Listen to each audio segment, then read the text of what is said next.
Good evening and welcome to the public meeting of the Halton District School Board for Wednesday, April 4th, 2019. At this moment, I'd like to remind everyone that this meeting is video voice recorded and live streamed from the hdsb.ca website.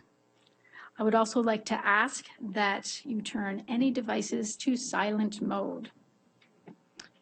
So all the trustees are present. It looks like Trustee Daniele isn't here, but she's actually on the phone. And for superintendents, we have Superintendent Blackwell, Superintendent Pennyfather, and Associate Director Bogue, unavailable this evening. Okay, so this evening we have Trustee Meng to honor the land.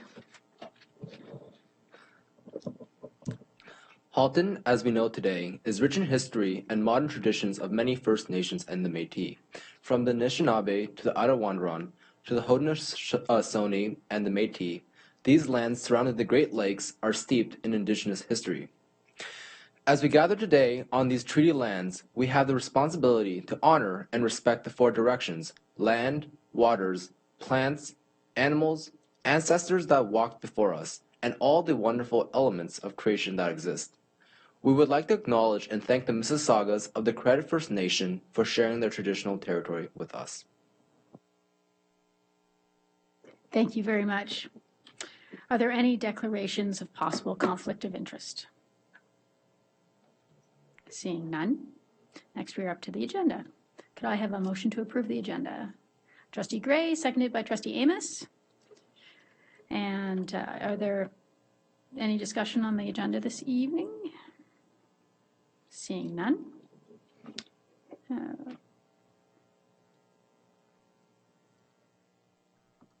All those in favor?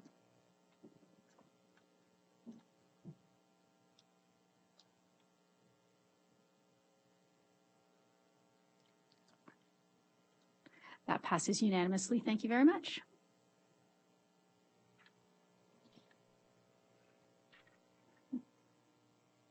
Okay, next we're up to the Inspire Awards. Everyone in the Halton District School Board and community can nominate or be nominated families, neighbors, related organizations, staff, students, and school volunteers. The Inspire Award is given to an individual or group that is formally or informally associated with the Halton District School Board who support our students and their achievements through exemplary caring, initiative, innovation, and creativity. Award recipients choose where they would like to receive their award, and this evening we have one Inspire Award presentation. I would like to call Trustee Amos to the front, and I would like to call Laura Sauvé to the front, please.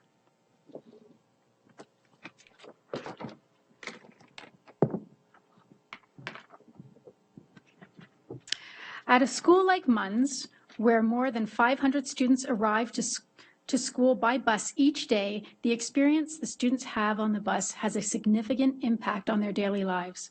Laura Sauvé is a school bus driver for students at Munns Public School. When Laura's bus arrives at the school and approximately 60 students make their way off the bus, Laura addresses each and every one of them personally as they pass her on the way out to the classroom. She knows each student by name and takes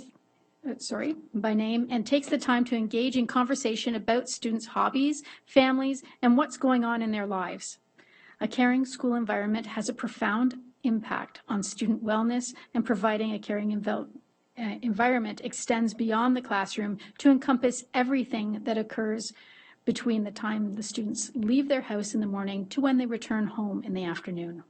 Laura's ability to show compassion and support and be that first positive and caring face students see in the morning has an immeasurable influence on their well-being.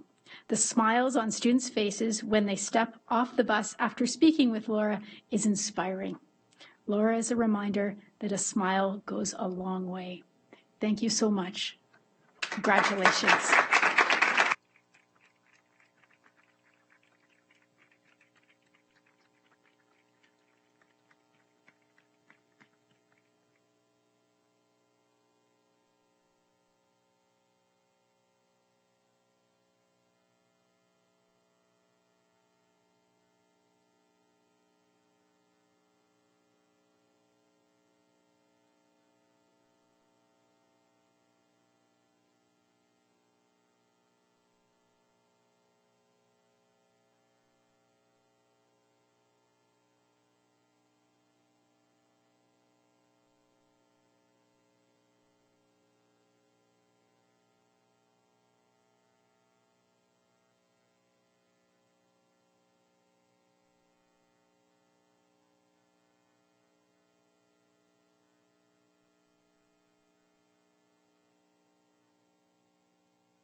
The following Inspire Award winners have chosen to receive their awards at a location of their choice. Nicola Gauntly, parent, Ethel Gardner Public School. Kim McCord, parent, Ethel Gardner Public School. John Hamilton, head caretaker, Viola Desmond Public School. Crystal Downs, relief caretaker, Viola Desmond Public School. Michelle Daigle, head caretaker, Robert Little Public School. That's a lot of people in the north there, Jean. and then we have the Garth Webb First Robotics Team staff and volunteers, and it's a nice large list. Teachers are Thomas Douglas, Paul White, Rory Sauvé, Adam Bonin, and then the non-staff volunteers, so these would probably be mentors, are Kevin Middleton, Craig Bowern, Ray Carvey, Froy Santos, Oha Soni, Ahmed Altari, Charmaine Wong, Carrie Lee, and Simon Mack. So congratulations to all of the recipients this month. Thank you for all you do for the students of the Halton District School Board. Please do continue to nominate people or organizations who support our students and their achievements. We accept nominations online at the hdsb.ca website. We have no delegations this evening. And we have no presentations this evening. We are now up to the consent agenda. I'm going to put the motion on the floor. Be it resolved that the Halton District School Board approve the consent agenda action items and receive the information items for April the 3rd, 2019. Moved by Trustee Amos, seconded by Trustee Oliver. Is there any discussion on the consent agenda? Anybody need to pull anything? Seeing nothing on the list, no one on the list here. So I will just set up the vote here. All those in favor.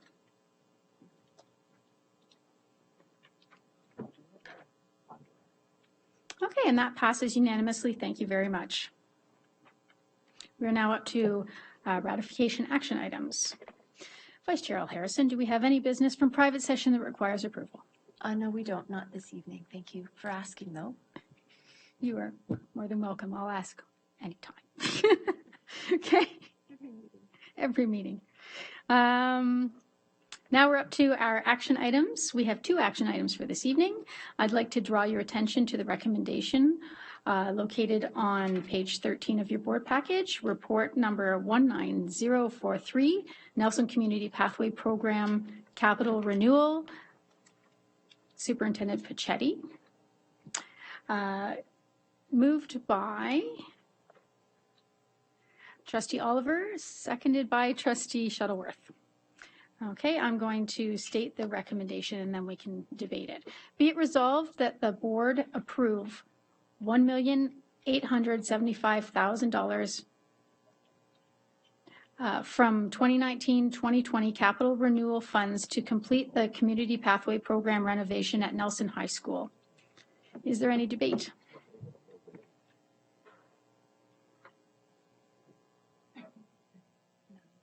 None.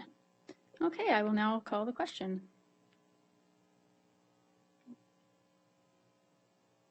All those in favor?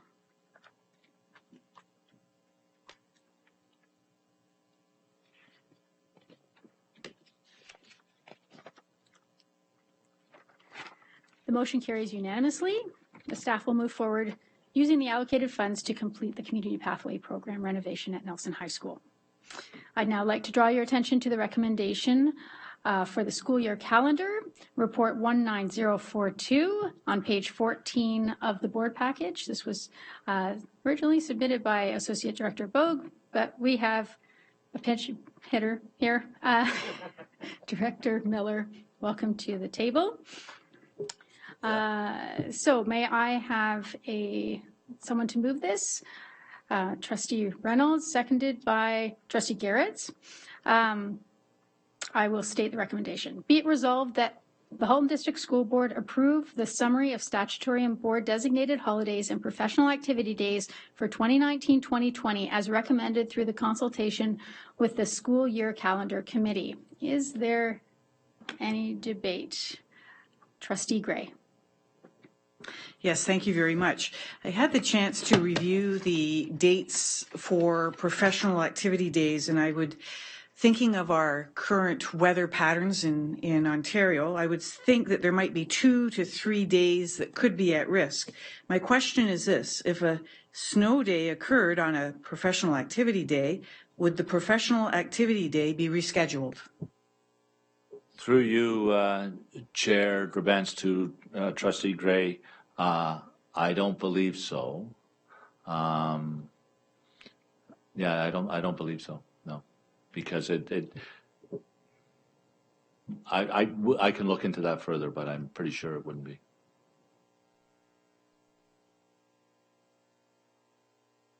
Trustee Oliver. So just to elaborate and clarify, that means the school would open and staff would be expected to be present? Depends. If it was a school closure, no.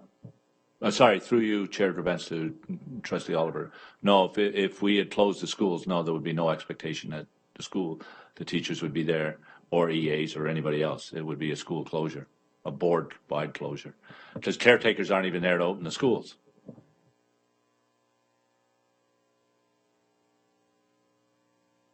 Okay, are there any other questions concerning the dates listed in the calendar? Okay, so we'll go to the motion. Oh, sorry, voting.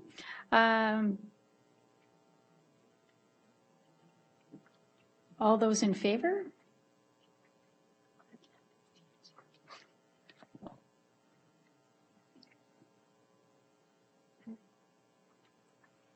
What are we missing? That passes unanimously. The board has approved the summary of statutory and board designated holidays and professional activity days for 2019-2020. Sure. Through you, Chair Drabantz, I would just like to thank all the members of the committee, and in particular Trustee Reynolds, for being part of the committee for the school year calendar process. And we will now submit it with the ministry, and we will bring that answer back to all trustees at the next board meeting that Trustee Gray had, or confirmation of it, I believe. But okay, thank you. One question: did the Catholic board approve? I'm out of practice up here because I haven't been here for a while when I was sitting here for hours and hours and hours. But anything way through you, Chair Drabantz, yes, the Catholic board approved their calendar last evening, and we are in alignment with them. Excellent news. Thank you very much. Okay, we're now up to communications to the board. First off is item 5.1, student trustee reports. Trustee Clark and Trustee Meng. We're looking forward to hearing your report. Thank you very much, Madam Chair. Just to open off, I'm going to talk about the last Student Senate meeting. So during the last Student Senate meeting, student senators were engaged in providing their thoughts regarding major changes to provincial education policy. There are a lot of very thoughtful and insightful discussions among senators, and more importantly, it continues to show that more Ontario students are concerned with changes made to their education. And the Student Senate is in the process of creating a report, which will be comprised of all the points, which will be presented to the Board of Trustees as soon as that is all compiled together. With regard to the Halton Youth Leadership Symposium planning, during the March meeting of the Student Senate, the elementary and secondary senators gave their ideas regarding what they think should be included in terms of workshops. Some ideas include financial literacy, public speaking, and issues in Ontario education. All of the ideas were very creative in their own way, and we expect it to be a very engaging symposium. And the logistics of the event are still being worked out at this time, but we can confirm that it will probably be in the last week of May, the week of May 21st. I'll hand it off to Trustee Meng for the next little bit. All right. Thank you very much, Trustee Clark. So to build on what happened on the previous last Student Senate meeting, Trustee Clark and I also met with the potential candidates who will be running in the student trustee election. So the student trustee candidates met at the JW Singleton Center, and we discussed about how the election will happen. So basically, the election will be held on April 23rd at the JW Singleton Center, and all the candidates are asked to come and present their speeches. And everyone who wants to come and attend in person is welcome. But also, this election will also be live streamed.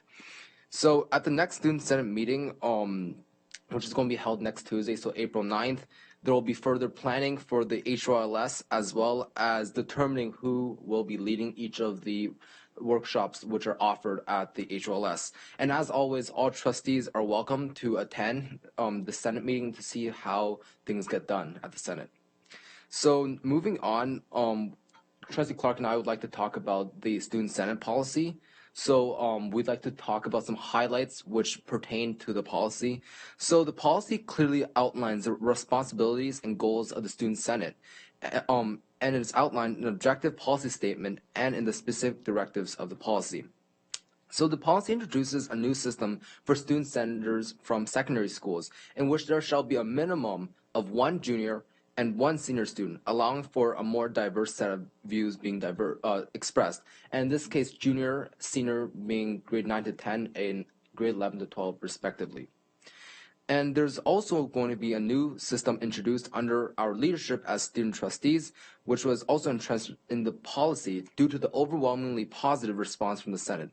The semi-parliamentary procedure, which allows for the Student Senate to vote on motions and discuss items of interest in more detail, is going to allow for the Student Senate to be more productive and engaging during its deliberations.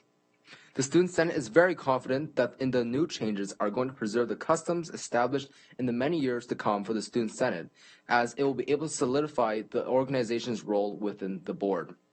And finally, also to keep in our minds, as we are in the process of electing our new student trustees in May, we will strongly encourage them to engage in consultations with the Student Senate as requested by student senators and popular interest by the Board of Trustees. And now I'll hand it back to Trustee Clark to finish off. So this policy represents 8 works of a lot of hard work and dedication from our student senators, our trustee mentors, Trustees Daniele and Shuttleworth, as well as Trustee Amos, as well as our staff advisors and many people sitting around the table today. This policy has been unanimously approved by the Student Senate as a recommendation to the Board of Trustees after 2 meetings of debate and a line-by-line review of the document with student senators. And now I would like to give an official notice of a recommendation of motion for the next meeting to put the Student Senate policy on the board website. That concludes our very lengthy student trustee report. If there are any questions, we would love to answer them. Trustee Shuttleworth.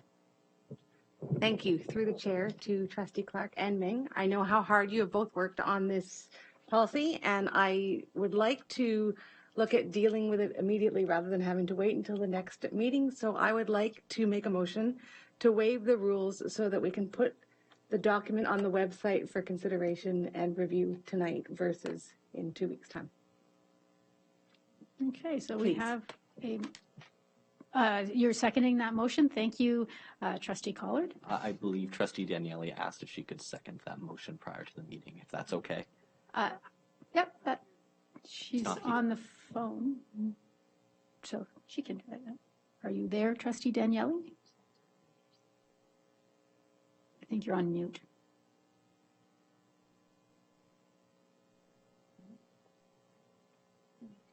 Yeah, I think you have a seconder. Yeah, okay. Okay then. Now, does anybody, hold on a second. Don't worry, the list is not officially, the last list isn't officially cleared. Does anybody have any questions about the, yes, that's what this is. So can you put yourself on this list? Yeah, that's okay. So, Trustee Amos. I'd like to compliment you on your document. I did have see there were some areas I think that maybe the wording needed to be changed a little bit, and like there's some definitions that weren't clear to me, and I was hoping that it would come back at the next board meeting and I'd be able to provide that feedback before that if we waive the rules and it gets posted, then we can't do that.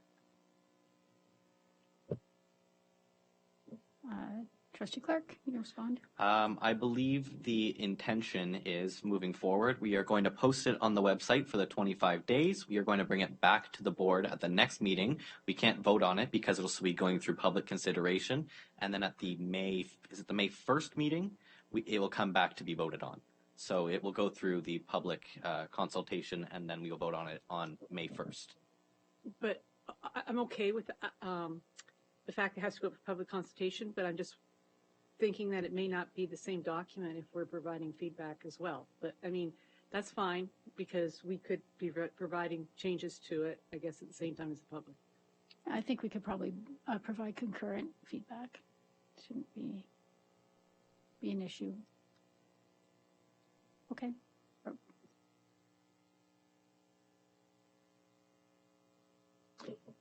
Okay, any other speakers to suspending the rules to get this policy so we can deal with the motion to get the policy online? Okay, seeing.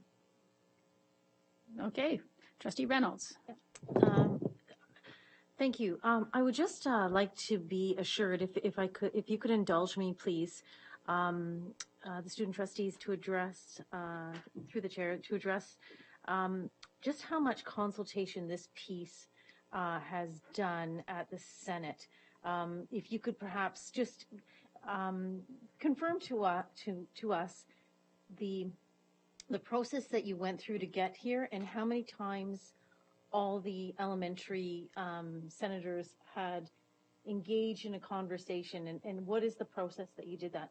I happened to have the opportunity to attend your last meeting, which was awesome, but I noticed this wasn't on the agenda, so I just wasn't at the meeting you discussed that, or so if you could perhaps enlighten us, then I would understand how many times they've connected with this. May I answer, Madam Chair? Thank you very much for your question. So this policy has been changed many times, and it's been going through review after review with student senators. It was originally pitched to them on September 25th, and then we had a committee review it.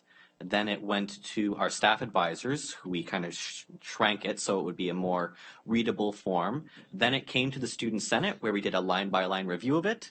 Then it came back one more time, where we voted unanimously to pass it. So it has been, they haven't seen the actual document in about a month because we passed it unanimously. I think it was the March meeting.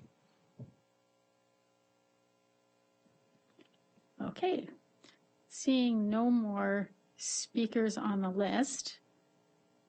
So all those in favor of suspending the rules?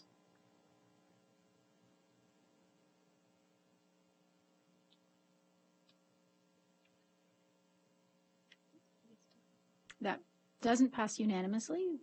Can you let me know when you've, okay, thank you. But it does carry. Okay, so now we need to go back to the other list.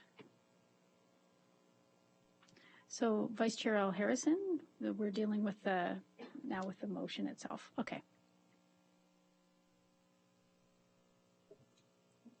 Thank you. So I was just wondering, with the motion to post, is information included on how people can send their input in?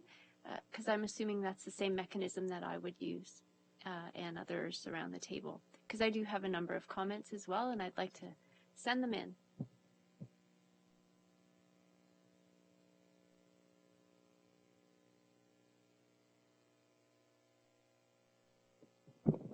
Yes? Is my answer yes?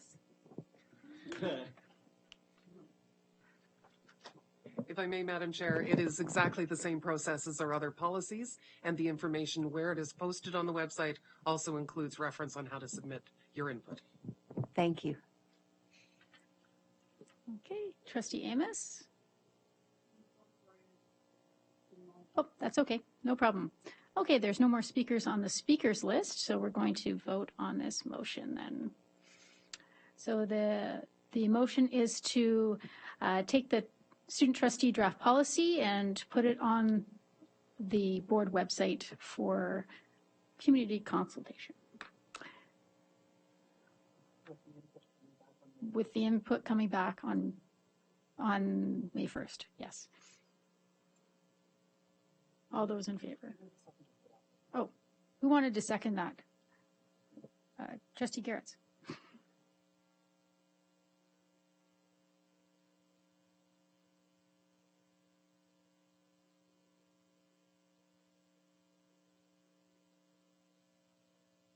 That passes unanimously. Thank you very much. That will head on to the World Wide Web.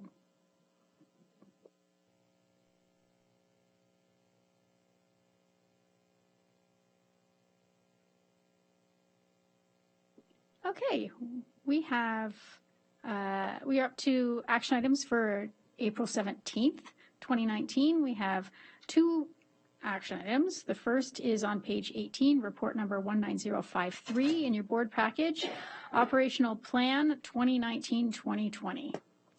And Associate Director Bogue, you look kind of funny this evening. Director Miller, go ahead. Thank you, Chair Durvance. I think Associate Director Bogue always looks funny, but before you have the, and per the process that we use in this board, that the operational plan comes before budget and the special education plan, and the work of the operational plan goals for next year is to inform the work on the budget. Staff around the outside, superintendents are prepared to take any questions.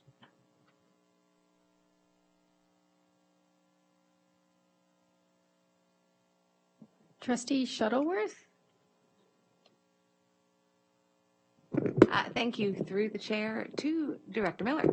I have a question concerning the first goal that is stated on the multi-year plan, is that it speaks of every student being intellectually engaged in their learning and socially engaged in their school.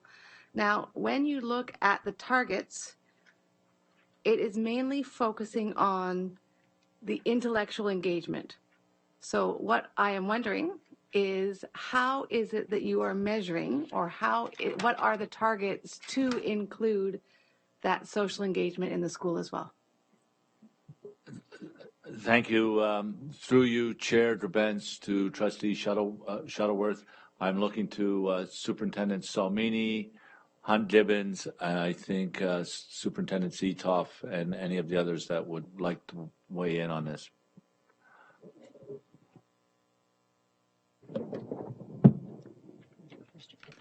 So as you have noted, many of the targets are about intellectual engagement, but we also do have areas to socially engage our students, and I can speak in terms of elementary program, but certainly we might invite Superintendent Potter-Barrett also to respond in terms of some pieces.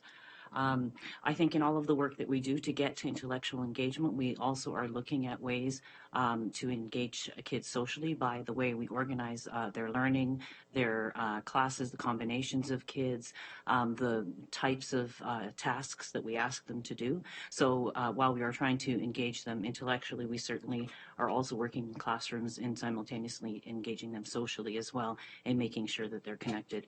One of the things that we've done this year throughout all of our Family of Schools learning sessions is we've had the theme of Know Your Learner, and that was very intentional for us because with that focus in terms of all of the work that we're doing with our administrators and staff, it's knowing that whole child, right? So knowing their intellectual profile, but also their social profile and who they are as individuals.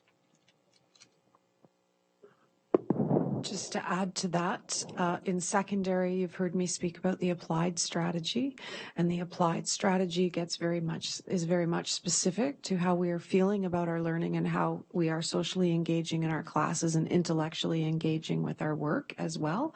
So it's about that culture of community and caring that's occurring within our classrooms as well. And I know that Superintendent Blackwell, wherever she happens to be this evening, not here, is sending me messages momentarily on my phone because I'm not quoting the exact questions on the surveys that we ask kids, and that will be a disappointment to her. But certainly all of that is measured in detail. And I do you want to go ahead? Yeah, I would just affirm that a big piece of how we measure and try to quantify in some sort of respect the whole social index is around our TTFM and our Have Your Say surveys, and that's how we gather a lot of the qualitative but also quantitative pieces that schools use to help inform their practices both in the classroom but certainly well as informing their school improvement plans.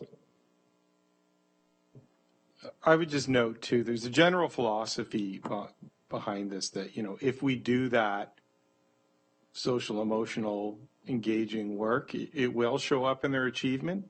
And so when we talk about Know Your Learner as our theme over all of our family of schools meetings, that's really what's driving that is a lot of that work around teachers to the relation building and then the connecting with kids piece. I think you'll see it in the last bullet on the proportion of elementary students reporting being intellectually engaged in their learning. But even then, that where we talked about it's a continued know your learner focus is really speak for digging deep with kids, knowing every kid on an individual level and being responsive to their needs as a learner. Finally, I would just add, socially engaged, our schools continue to provide and offer numerous opportunities for co-curriculars, extracurriculars, and all sorts of opportunities. As many of you go to the schools to see what the kids are doing, that's social engagement as well. Hard to quantify that kind of thing. You can't just say, well, 30% of our kids are involved in these sports because you got another group in music and reach and a whole bunch of other things. So, okay, next speaker is Vice Chair Elle Harrison. Thank you very much. Through you, Madam Chair, I do have two questions. The first one is, what does collaborative problem solving in restorative justice look like, and how deeply and how broadly is that being adopted across the system? And what would you say are the main benefits, and where does it fit with progressive discipline? Okay. Yeah.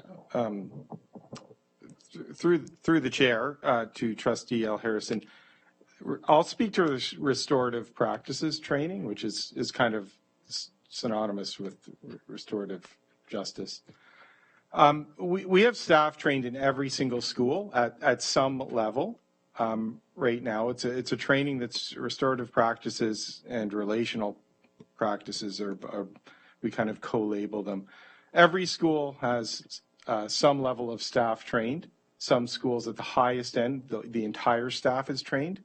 And at the lower end, we have some key staff members trained. We're trying to move the bottom end up to the top end. Recently, in the last couple of years, we're really taking on a whole school approach in our training, and it's just a matter of getting that out there. There's a huge appetite for the training because they feel it does directly link. And these are efficacy-based programs already, so we know it makes a difference in terms of reducing behavioral incidents and reducing suspensions and just increasing kids' connectedness to schools. So our goal is really next year to focus on increasing the amount of administrators and our training capacity in our system. We think it's a good year to do that.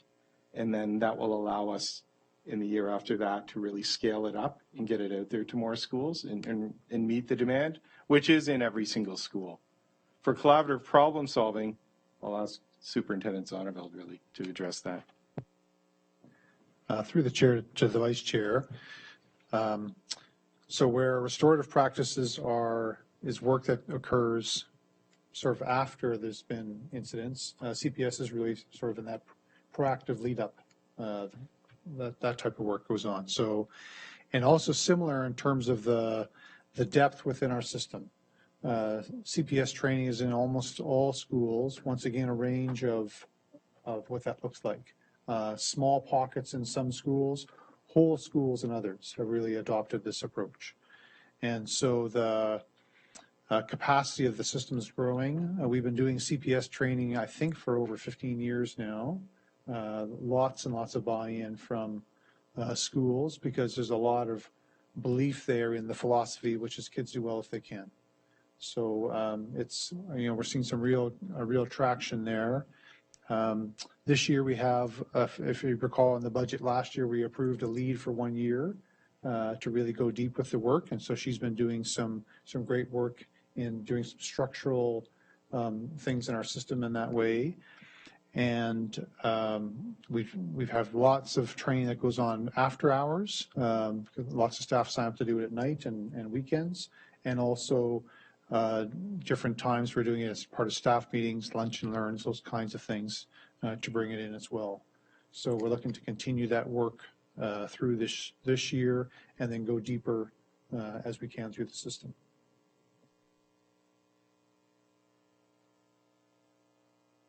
Superintendent Hunt-Gibbons will add. Thank you. I just wanted to pull it together from the program perspective because we've heard from Safe Schools and Student Services, and the program departments are also very much involved in this work. And that is because of the notion of expanding your pedagogical toolkit, right? That the more different approaches that we're aware of that might help us in working with young people, the better educators we all are.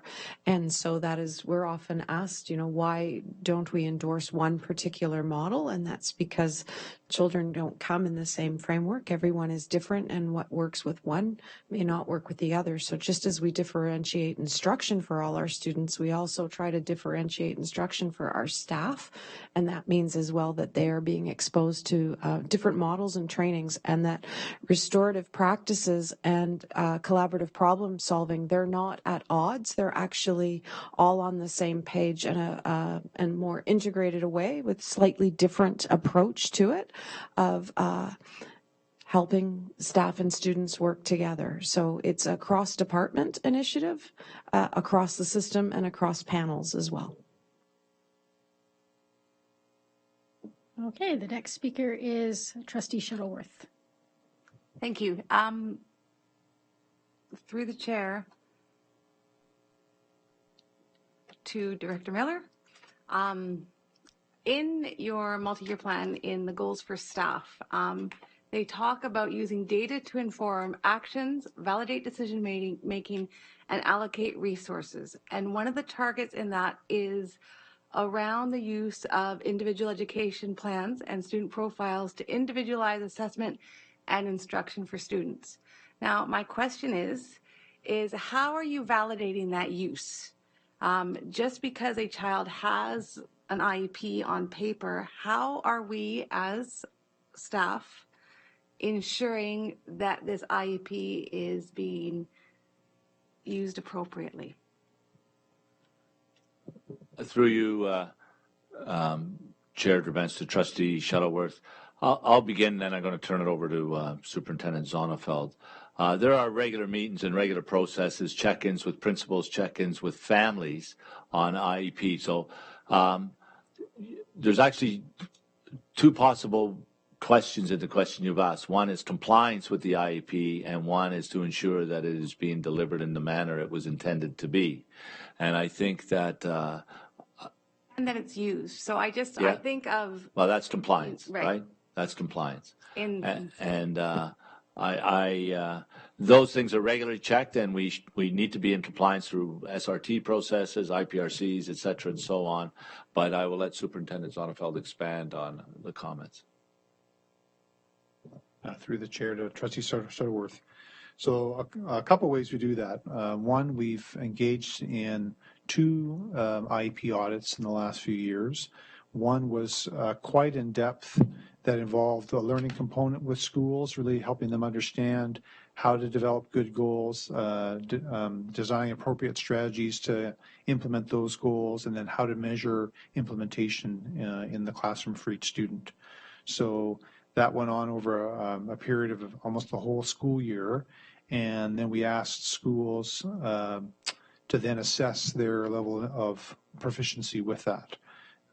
So that happened a few years back, and then more recently, about a year and a half ago, we engaged in a learning series around IEPs, and where we really sort of dug deep into the IEPs to looking at the quality of the goal development and the appropriate strategies, and also the assessment that went with them, and then to look at how to better provide professional development to staff, looking at sort of the areas of strength and the areas for growth in that.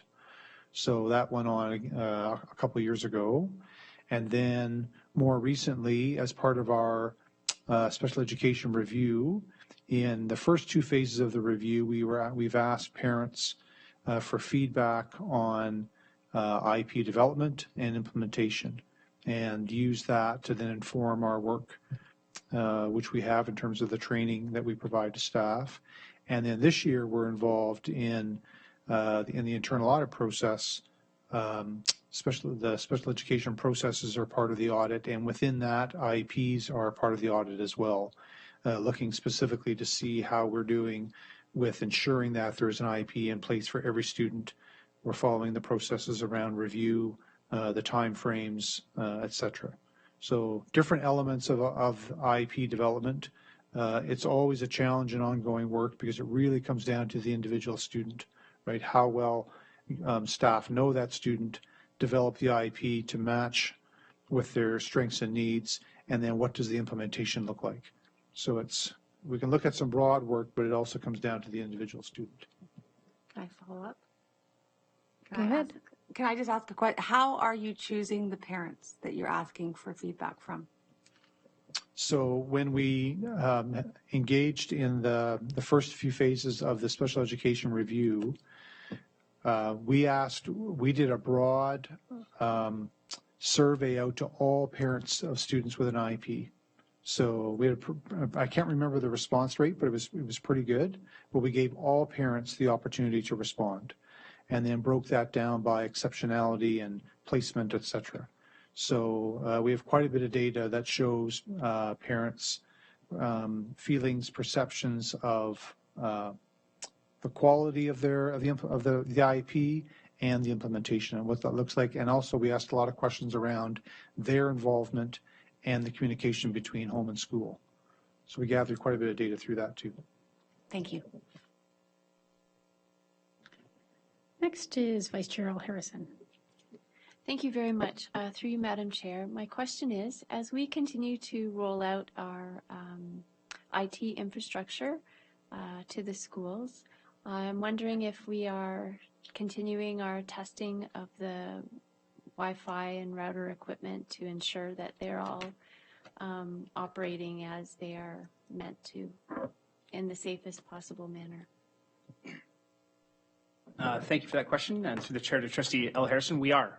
We test our schools regularly. Our network analyst tests one school at least once a month. So over a course of a year, we'll test anywhere between 10 and 12 schools. We do multiple readings in the school. They're documented, recorded, and I can tell you that every reading that we have is significantly below the World Health Organization and the Health Canada organization's acceptable rates, significantly lower. Thank you. Thank you. Okay, there's no more questions or no more speakers on the speakers list. So now we're going to, you're done up there, Director Miller. Okay. We're moving on to report 19056 on page 26 of the board package, policy and bylaw review.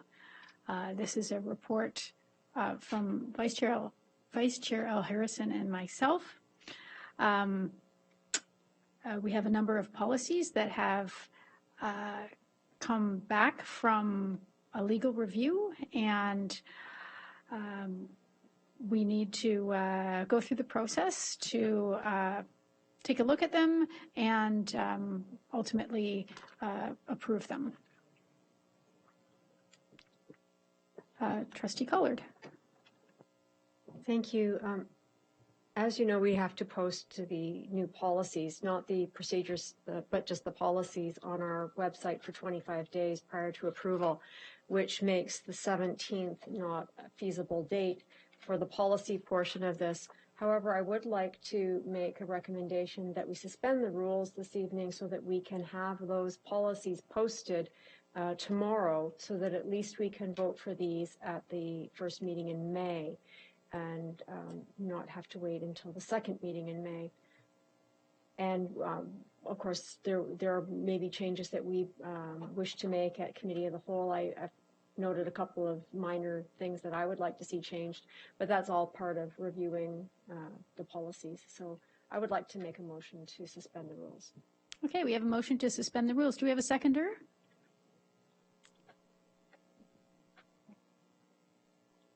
Trustee Gray, thank you for seconding that. Is your comment having to do with suspending the rules? Trustee Shuttleworth? No? Yes? Oh, go ahead and ask your point of clarification. Okay, so what I'd like to know is, by suspending the rules and having this move forward, are we then limiting the time that people from certain committees are able to see it? Everyone will still have 25 days. It's the same amount of time. It wouldn't be posted any sooner, and it wouldn't be any longer or shorter. It's always 25 days.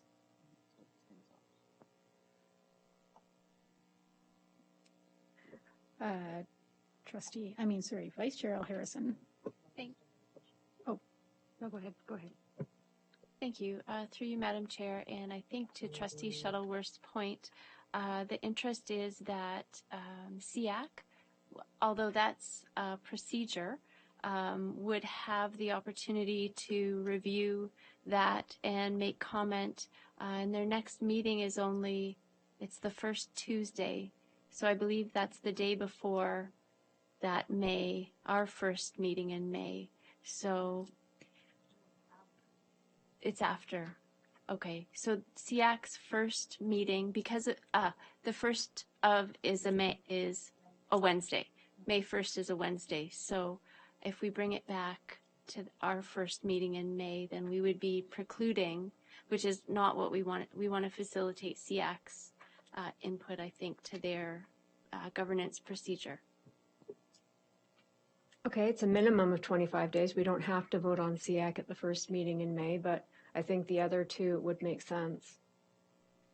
And if we post them all, then SEAC just gets posted longer, that's all. Yeah, we can defer the decision to move forward on approving stuff as well. I don't think, especially the SEAC procedure isn't a time-sensitive item. We would like to take our time to. I'm actually going to, after we deal with the online issue, I'm going to make a motion to refer to committee anyway, so that we can talk about all these procedures and policies a little more in depth with the lawyer that helped create them at our committee of the whole meeting next week. But right now we're dealing with suspending the rules. We have a motion and a seconder to do that. So we will vote on that. I don't see him. It's Gray.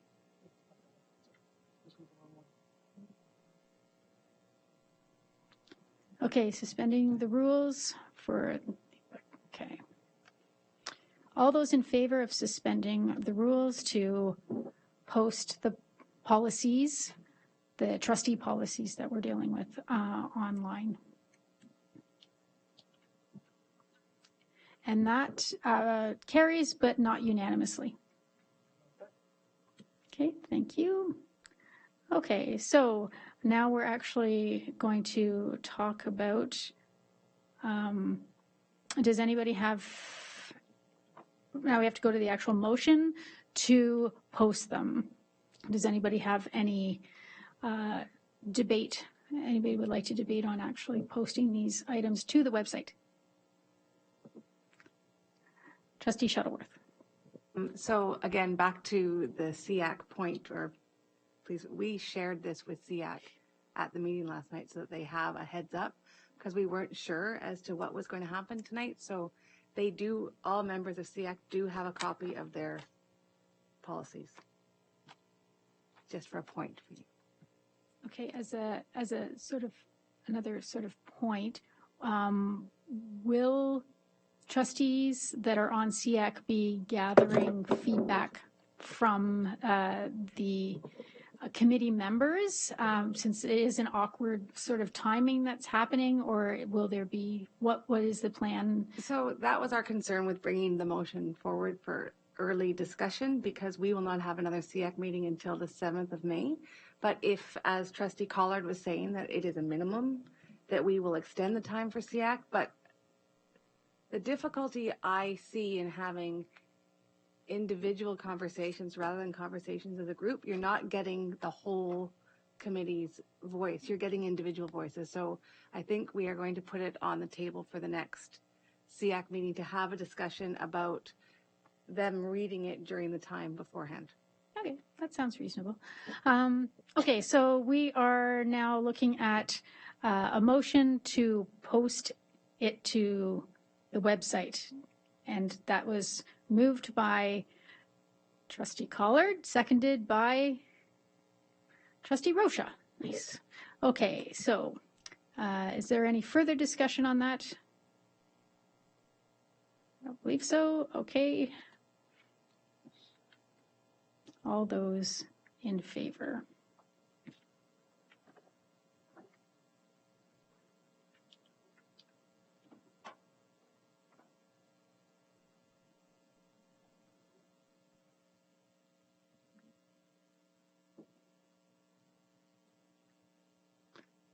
Trustee Reynolds, I think you need to confirm. Oh, there we go. And that passes, that carries, but not unanimously. Thank you very much. Okay, so I'd like to put a motion on the table to refer this, these policies and procedures to committee of the whole so we can discuss it on the April 10th meeting. So does anybody have any, oh, you'll second it? Great, thank you very much. Anybody have any discussion points, debate, or anything about referring it? I didn't think so. Okay.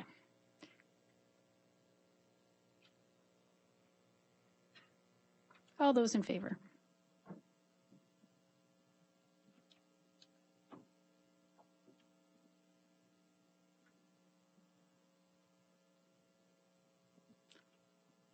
Okay, we're just waiting on, oh, there we go. And that passes unanimously. Thank you very much. Okay.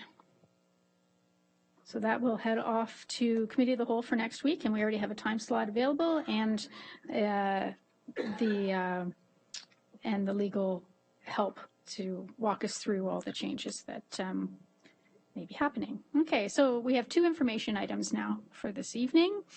The first is report number 19052 on page 61 of your board package, and that is Milton number 11 sketch plans. Superintendent Pichetti, welcome to the table.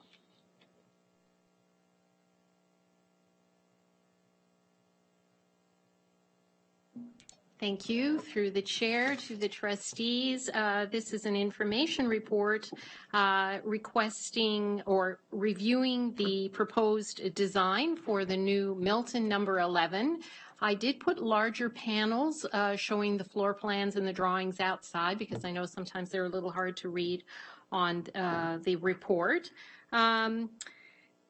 Draw your attention to the fact that we are still waiting for the developers, and we are dealing with two developers in this case, to submit their draft plan approval for to register the subdivision as well as provide the town with the stormwater management plan. So This is underway. We are in constant communication with the developers, and they're providing us with lots of information. So the anticipated date for them to submit information to the town of Milton is towards the end of May, which is good news for us because once they do that, they have agreed to share their grading and stormwater management plans with us, which means we'll be able to keep on track in terms of preparing our information for site plan approval. So this is very good news. At this point, given what approval processes we need to go through, both with the town of Milton for site plan approval, as well as the Ministry of Education when we're ready with the design and the cost estimate, this school is scheduled to open for September 2021. It's a large enough building. It will take 14 months to build this school. So right now we're on track for September 2021. It's a slightly different design than what we have done in the past in that this school, you will see the gym is at the front of the building, separate from the classrooms rather than being in the center of the building. And we are at this point proposing that the field also be at the front of the building. And the idea behind that is that we want the field and the animation, the connection to the community to be right up front. We also think that this will be a way for students when they're dropped off to be able to enter into the schoolyard, which will be enclosed with a fence, so that they have that whole sort of playing field area right in front. The gym is in front. And there will be windows looking out from the gym onto the schoolyard. And I think that'll be a nice feature in the evenings as community groups that rent our schools. You'll see some animation. You'll see activity going on in the school within the community. Some of the other features in this school, we've really worked with the senior staff and the architects to incorporate some 21st century learning features, lots of flexible learning spaces. There's a really unique feature that the architects propose, which is a light well that goes from the 3rd floor down to the 2nd floor, because we widen hallways, that those spaces in the hallways can be used for collaborative learning spaces. The double height entry corridor that you would come through actually has a bridge that in turn itself can be used as a learning resource space. So I don't know, when you wander around some of our schools, I notice kids are always sort of sitting out in hallways working on little projects. This is going to give them a lot of different kinds of spaces where they can do those sorts of more flexible, self-directed learning activities. The school has a childcare, which is actually incorporated in the building, as opposed to the plan that we had for Viola Desmond and Northeast Oakville. And I think that may help with our some of our budgetary challenges by combining all of that space into one building as opposed to having a sort of separate wing for the childcare. We have 2 different play areas, one for the kindergarten kids and one for the childcare, and that's partially required by the Day Nurseries Act. But there are plenty of different spaces around the site that could become naturalized play and learning environments, as well as the larger playing field. So I'm happy to answer any questions about the design. And I thank both Trustee Gray and Trustee Gerritz, I hope I pronounced that correctly, for some of the comments you provided me earlier, and those are things that I will certainly take away and ask the architects to give some thought to. Okay, we do have a speakers list here. So Trustee Gray, you're first up. Thank you very much. As almost always and consistently, whenever we have a new build, I always have questions about the environmental design of the building. And so I wondered if Superintendent Pachetti could talk to us tonight about the environmental features that are put into the design and build of this new school. Thank you very much. Certainly from a building performance and energy efficiency point of view, we will be employing a high standard of mechanical system. The design that Halton has for new schools is quite a good system, and we want to continue with that. It's a heat pump system. It's very energy efficient. We will have LED lighting.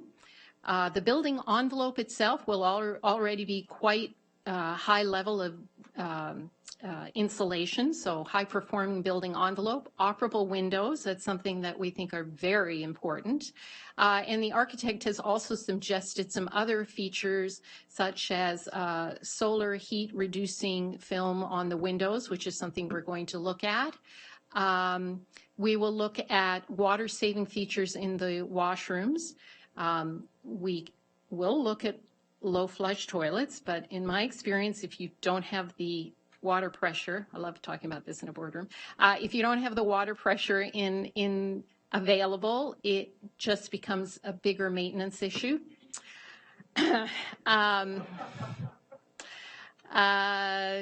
We always install building automation systems in our new buildings, which allows us to regulate temperature and zones. And one of the nice things about this design is that if the community groups are using the gym, we can turn down the heating in the rest of the building and only keep heating and cooling going on in the gym. And that's a great energy saving feature. So these are things that we would be looking at. Those sound excellent. Okay, next up is Trustee Reynolds. Thank you. First of all, I'd just like to say excellent design. I was really impressed with the field at the front of the school. I think Jane Jacobs would be very proud to see that unique design. It puts eyes on the street, lets the community see what's going on. It will engage them more. So that was a really cool change that I noticed. I think maybe our iteration is a little bit older than the larger panels you had at the back in the board office. And I was just wondering if you might speak to the pedestrian and bicycle traffic pathways that you're thinking about in the design of the driveway, because it looks like there's one driveway in and out with a pedestrian pathway that aligned it. So I'm just wondering if you could perhaps address how your group has accommodated for that. Thank you, and through the chair to Trustee Reynolds. That's a very good question, and it's still somewhat early days. As we go through the site plan approval process, working with the town of Milton, we will develop those plans a little bit more. The town of Milton certainly is a big supporter of active, safe transportation, so they will be asking us also to provide things like bicycle paths, bicycle lockup. These are things that we would be looking at. We have a bicycle path, when you're correct, it's not in your drawing set, it is on the panel, that is on the lower part of the field that connects from the street. It's aligned with a crosswalk, and it would skirt below the field and bring kids into the schoolyard. But we do need to look at what we can do at the top of the site as well. Safety being our most important concern. We wouldn't want to bring kids through the parking lot, obviously. And so to make sure that we provide them with a bicycle path on that side of the street as well. So those are things that we'll develop a little bit further as we go along. Next is Trustee Garretts. Thank you. Through the chair. Love this. Love this a lot. In the town of Milton, it's the mantra is a place of possibilities. I think that this plan certainly fits into that. It's an innovative idea. I love the looking at and seeing the different spaces inside the school that could be multi-use. And then, of course, having the playground right in front.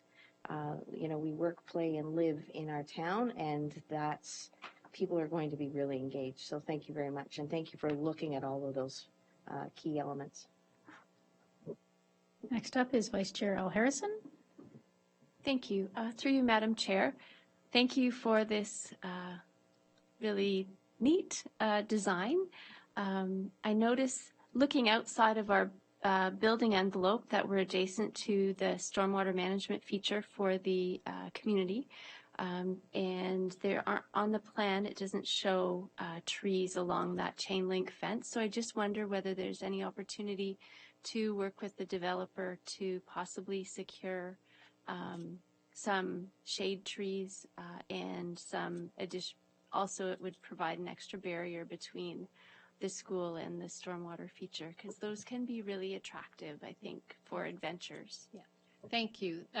Very good suggestion, and I think there's certainly opportunity for that. Another thing that we've been sort of talking about on the facility side in terms of design is providing a little bit of topographical interest to the site. Rather than it just being a big flat site, kids like hills. Kids like a little bit of change in the topography. So that's something we could also look at as we develop the grading plans and the stormwater plans, rather than seeing it as, oh, you know, this is something we have to deal with. There may be opportunities to take advantage of that sort of thing. And certainly trees for shade, that's a very key feature for naturalizing the play yard. So absolutely, we will look at opportunities like that. And as you said, perhaps we're able to work with this developer or both developers that they help contribute towards more tree planting on the site. Trustee Amos? Thank you.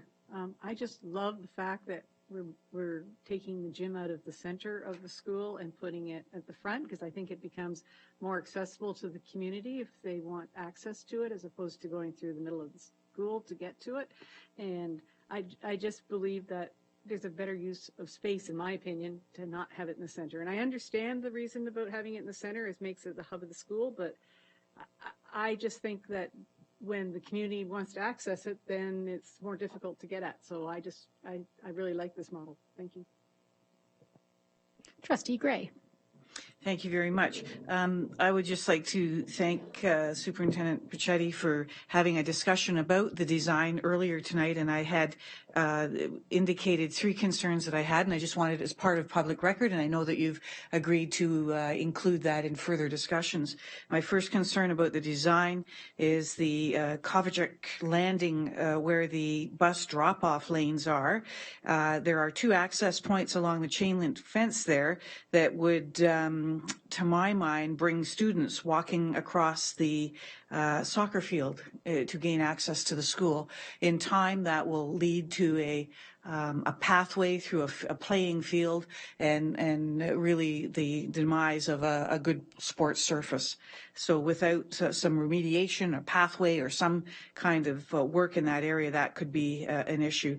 My second concern was the parking spots that are on the, if this is a north-south face here, I guess it's the north side or the front of the school, if you would. All of those parking spots that are lined up in front of the school, to my mind, cars will pull in there, dropping off, and then potentially back into moving traffic. And I don't know that, I wonder if there would be a solution to that. It just presents to me a safety risk. And my third and final one was just the fact that we have deliveries happening right at that critical spot, just at the beginning of the turnaround. If the deliveries could be happening, as we discussed earlier, perhaps not during the morning or at the end of the very busy day, then perhaps that would be safe. But otherwise, if we've got trucks trying to pull in and out of that area, trying to deliver at a time of the beginning or end of the day, it could be problematic. Those were the some of the ideas that I had. But my final, with 1 minute and 2 seconds to go, I had one last thing to add. Earlier this year, we heard about signage being an issue, and I wonder if when we are underway with the construction of this, if the signage would indicate or clearly give notice to the community, just as to the process of gaining access or to that school. Or I just sense that we had that community disconnect earlier, possibly on signage or lack of signage or incomplete information or misinformation. And I just hope that we have a plan to make sure that the community is well aware of who will be attending that school when those decisions are made. Through you, Chair Drabens, Trustee Gray, on that last one, there's a number of questions there. I would suggest there was never misinformation. May not have been enough or timely, but I would also say the signage, like in terms of our boundary reviews, the boundary review would not probably commence until the school is starting to get built, and then we don't have the signage up there.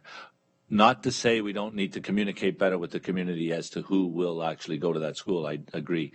But I don't think it's signage in that particular case. The other issues, for sure, I don't disagree. But we'll take that back to planning as well to say, how do we, once we complete that boundary review, or even letting people know that it's under boundary review, how do we do that? So there's some other things that we need to explore for sure. Okay, and there were no other speakers on the speakers list, so I jumped on. And my question, I'm very happy with the plans. I think they're new and exciting. But my question actually is more about the timing. And you mentioned that 2021 is when that school will be open. Now that particular school is I'm glad that you're happy with that timetable. Now, we have other needs within the board, correct, for schools. Is it becoming a risk that our timetables will not be met with respect to building other schools within our region?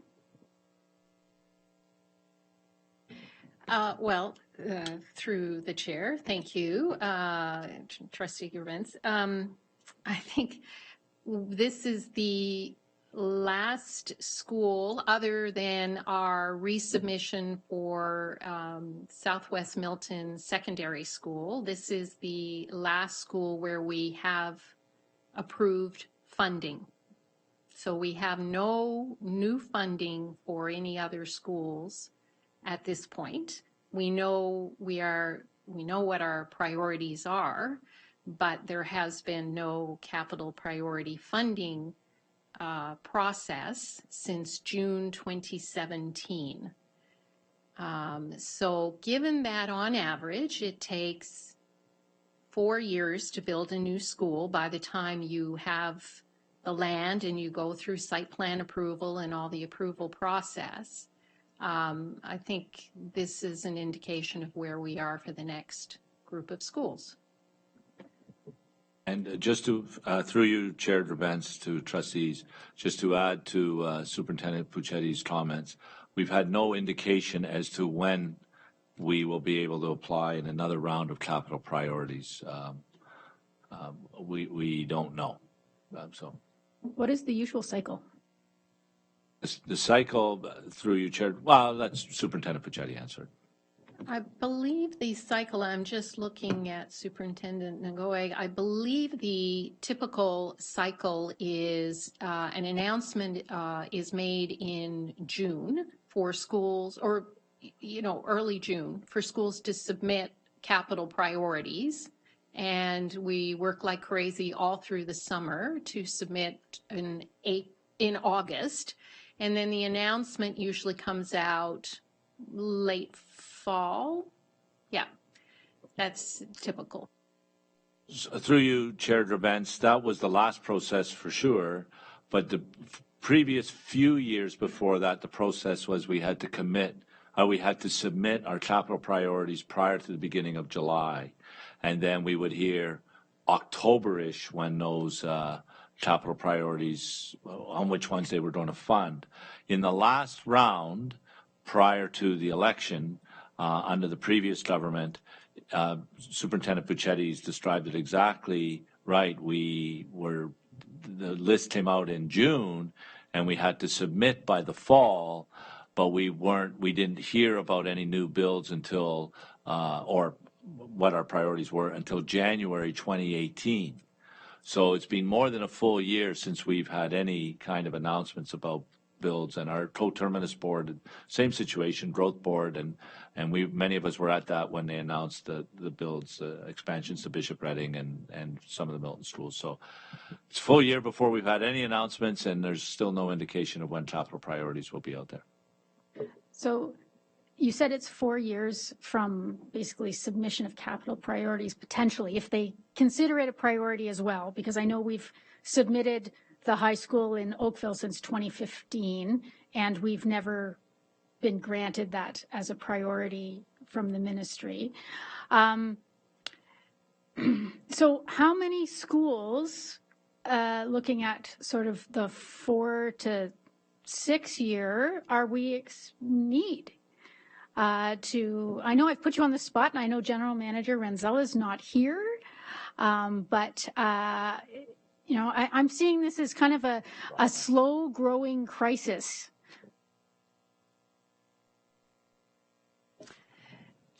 Through you, Madam Chair, and to you, we are bringing the long-term capital accommodations plan and forecast of what we expect in terms of growth, decline areas for our system at the Committee of the Whole next week, and a lot of those questions will be answered. There's a number of growth pressures in Milton. I believe there's about 4 additional sites that were identified and schools within the next 5 years or so, and a number in Oakville, with 1 more coming up in the next few years in terms of elementary schools and the secondary school as well. And General Manager Renzella will have all those details at the Committee of the Whole next week.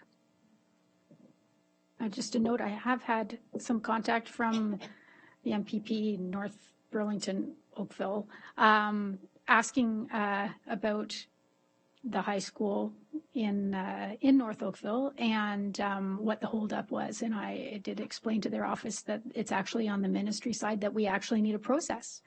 So I was wondering if it would be prudent to make a motion to write a letter to the ministry specifically on this the lack of process, and to encourage them to start one immediately. So I'd like to make that motion. Would anybody second that motion? I see a lot of hands. That's great. Okay, Trustee Garrett's, I saw yours first. So is there any conversation on this at all? Trustee Amos. I just want to let you know I also had a conversation with MPP Triaphilopoulos' office, and they were going to see if they could find out when the process would be coming. That was a question I posed to them, and they said they would go away and ask, but I haven't heard anything back from that. So I too have not heard anything further from them. So I think that perhaps a letter straight to the Minister of Education might. Absolutely. I was writing down a motion, and it would be to write a letter that be resolved that the board direct the chair to write a letter to the Minister of Education, copying local MPPs, HDSB trustees, and senior staff, and OPSPA, conveying the need for a process to submit capital priorities. Okay, so we can add, I think that would, an urgent need would be a good addition to that. So just adding in, conveying the urgent need for a process to submit capital priorities.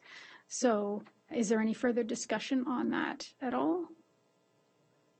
No? Okay. Now, do we have, okay, great. All those in favor?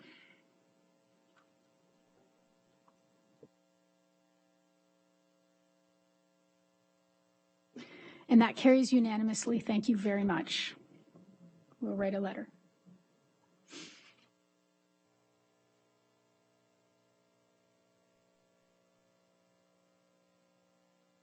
Okay, next we have Report 19055 on page 70 of your board package, Budget Development Process Update. Superintendent Nagoy, welcome to the table. Thank you, Chair Grabans. and through you, we are presenting an update to the budget development process for 2019-2020. As trustees would recall, the budget process starts in the fall with the initial ministry consultation on education funding.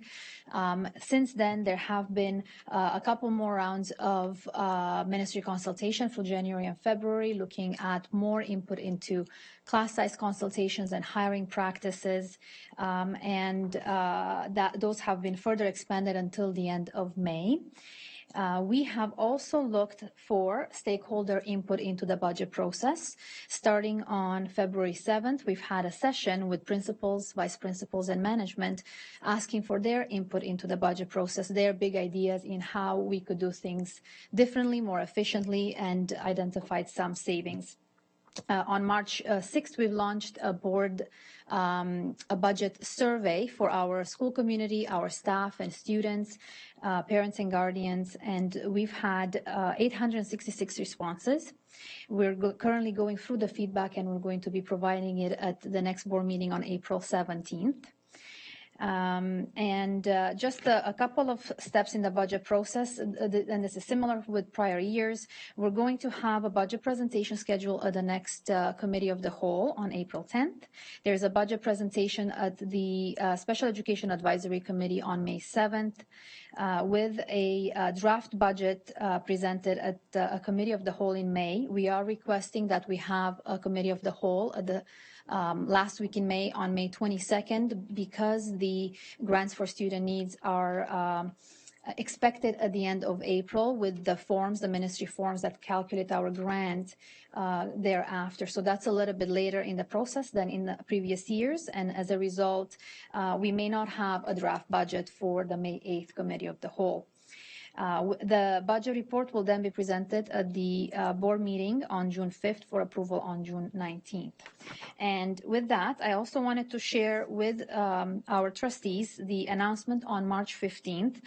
The ministry released the new vision for education in Memorandum B8 that identifies a number of changes to funding, a number of changes to class sizes, and curriculum, as well as identifies the additional consultation on class sizes and hiring practices up until with submissions up until May 31st. The main implications for us are the most significant ones are the secondary class size ratio increased from 22 to 28. And the elimination of the secondary programming allocation, which is also a significant portion, and it is providing support to the teachers in the classrooms for secondary programming. For us, we expect that to be a significant impact of about $1.6 million just in that allocation. We are also, we have a number of reductions at the elementary panel as we look at the ratio for the registered early childhood educators.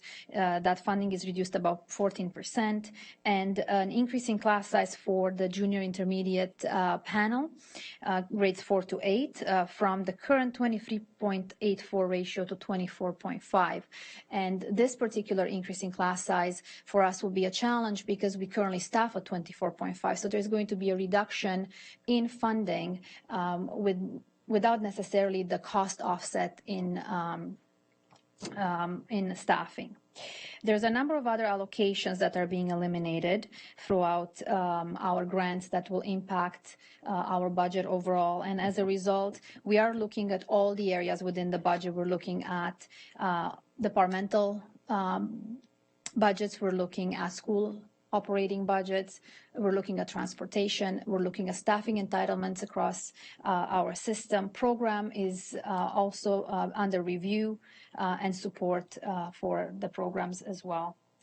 And myself, Director Miller, would be happy to, and the senior staff will be happy to address any questions.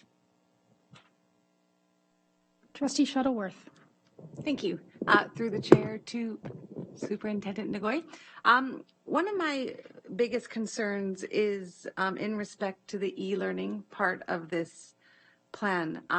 Now, and I know a lot of this you don't have the answers to because it's coming from above, but what my question is, Are we as a school board looking to prepare ourselves for those students who might not have access to internet outside of the schools?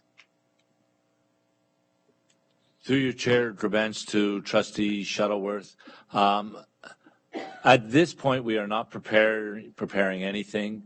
The announcement was less than a month ago, and the province has announced that they're continuing consultations, and I believe they're hearing access, equity of access for students from many sources, so they may modify their statement. The ministry itself has not given us any indication or direction on how this will be implemented and what we are to implement. And so at this point, we haven't really turned our thoughts to it. We will, however, turn our thoughts to it once we have details of what has to happen and what we're to implement. Because you've hit a good point. We do have students who do not have access to home computers and so on. They have them at schools, but that's a challenge for kids as well. So we will turn our thoughts to that and focus on that once the time comes, in terms of once we have details about exactly how what we're implementing. Okay, Trustee Reynolds. Thank you. Through the chair. I too have questions on e-learning that bubbled up. It seems to be one of the number one questions I'm getting from your man down the street. Seriously, like, everybody has a perspective on this, whether you have kids in the school or not, and I'm glad to hear what they have to say. I just would ask clarity, please. There's a comment that I've read on the ministry document, and I just want to understand what it means. They use the word of a central e-learning mandated program. What is meant by central? And my second question is, I know that we're waiting details, but I'm just wondering, what does our current data say about what can we glean from our current data of students who are using online learning now in terms of what supports that potentially we're going to need for them? Just so I'm wondering what we're doing, reviewing what we've got now to predict what our needs are going forward. I'll start it and then just pass it. Just so for through you, Chair Drabens, Superintendent Nagoya and Superintendent Hunt-Gibbons will take this question. She'll take the first part, and Julie will take the second part. So in terms of the centralizing, it will start in 2020, 2021. How that model will look like is still being developed, and the information is pending from the ministry, so we don't have a lot of details. For 2019-2020, so for next year, the class size or the funding for it is increasing to 35. But beyond that, we don't have a lot of details, and perhaps Superintendent Hunt-Gibbons can provide more information. Point of clarity, please, for that. So I guess what I was trying to get at is it provincially, like centrally, or are we talking central versus local delivery? So completely outside of the school board delivery, as we have it currently now. Based on my understanding, through Madam Chair, it is going centrally, meaning provincially. And certainly to Trustee Reynolds, this is a question that is being asked by staff and around the province as well. Halton is very proud of its e-learning program. E-learning varies across the province. Some boards use a consortium. We built our own. We're very proud of what we've built over the years. And in terms of what's offered to students, we've used a very purposeful and measured approach in terms of what is offered, to who, and when. And we have a steering team that gets together and works through all of that as well. So we're also very interested in just waiting to hear what that response will be. We also, to the second part of your question in terms of who takes it. Our guidance counselors here, because they're very familiar with our program and it's taught by our teachers, provide very good information to students as to the questions they should ask when they're self-reflecting as to whether or not e-learning is good for them and would be something that they would benefit from, because as we all know, differentiation, different students learn different ways. And so we always make sure that our students are reflecting on that when they're deciding at option time to sign up for one of the credits. We also currently do not provide programming for grade 9 e-learning. We've made a decision in this board as we've moved forward to say that we believe that our grade 9 students should be in class and supervised at all times by teachers and taught by teachers. We begin with a very few selections in grade 10, and then we expand through your senior years when you have greater responsibility and you know yourself better to make those decisions about what courses you would like to take online. E-learning is taught in Halton by Halton teachers. There is a staffing interviewing process for all of that, as well as Article 18 with size guidelines as well, and we respect all of that. So we have a lot of unanswered questions at this point as well, and we will share when we're aware of any answers. Through your chair of events to Trustee Reynolds, we have quite a reasonably large uptake of students taking e-learning. I would suspect that we have very few students taking 4 courses through e-learning, but we can get that data for you and we can share with the board. Do you have it? We only allow students to take a full timetable online if there is a reason that is supported by school and by parent, i.e. a medical reason that means that a child is unable to attend school. It is a balanced approach to e-learning, and therefore students would be taking a maximum of 2 at any time and then taking 1 or 2 within their school. But a full timetable of e-learning is because there is a reason why a child cannot participate at their home school.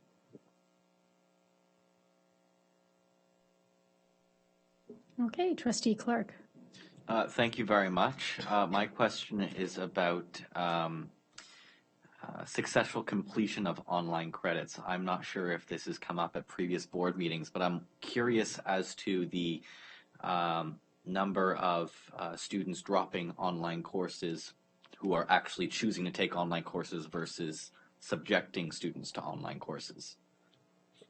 Through your chair of events to Trustee Clark, we would have to get that information for you. I don't even want to hazard a guess to what that is, but certainly the information is accessible by us, and we can bring that to the next board meeting. So I'm wondering if if Manager Dortmaker can take note of these questions, and we can just bring them in trustees' comments and questions or something.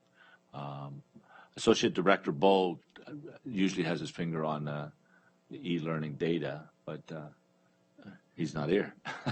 So we can get it unless you have the number. Through the chair, certainly our credit completion rate is over 95% in there. If you want to be specific as to adds and drops, I would have to bring that information, but would be happy to do so as e-learning as part of my portfolio. So if there's a list of questions to that, I can consult with our e-learning lead and make sure that I have that information at my fingertips. Can I just make a point of information? So we're looking specifically, I think Trustee Clark's looking specifically for non-blended e-learning courses. That would be, because that seems to be what the government is suggesting, is just the e-learning without the blended component where a teacher may be available and present. And that is, to clarify, that is specifically what our e-learning program is. It is not a teacher in your school may be choosing to do some blended learning, but Halton e-learning is fully online, and you might be at Nelson High School and your teacher might be at Acton District High School. So that is our e-learning program. So certainly I can bring some statistics around that for the benefit of the board. Trustee Collard. Thank you. Through you to everyone, I guess. The OBSPA program work team met on Friday of last week, and we spent, I'm going to say, 3 hours going through a variety of questions that had been asked by the provincial government of OPSPA, and the wide range of answers and views from around the province. I was astonished by how much we had in common. The fears are very much the same, but in the rural areas, they are even that much more concerned about if you have 4 mandatory e-learning courses, what does that do to your enrollment of your school? And does that endanger more of the rural high schools? And will we see more school closures? And that was not a perspective that I had to bring to the table, but it was certainly eye-opening to hear that from especially the northern and more rural boards, that's a major concern for them. But we came up with even more questions than what had been posed to us, and the report that we will be sending back is going to be pretty much the size of a dictionary. It was a really important conversation, but more questions than answers.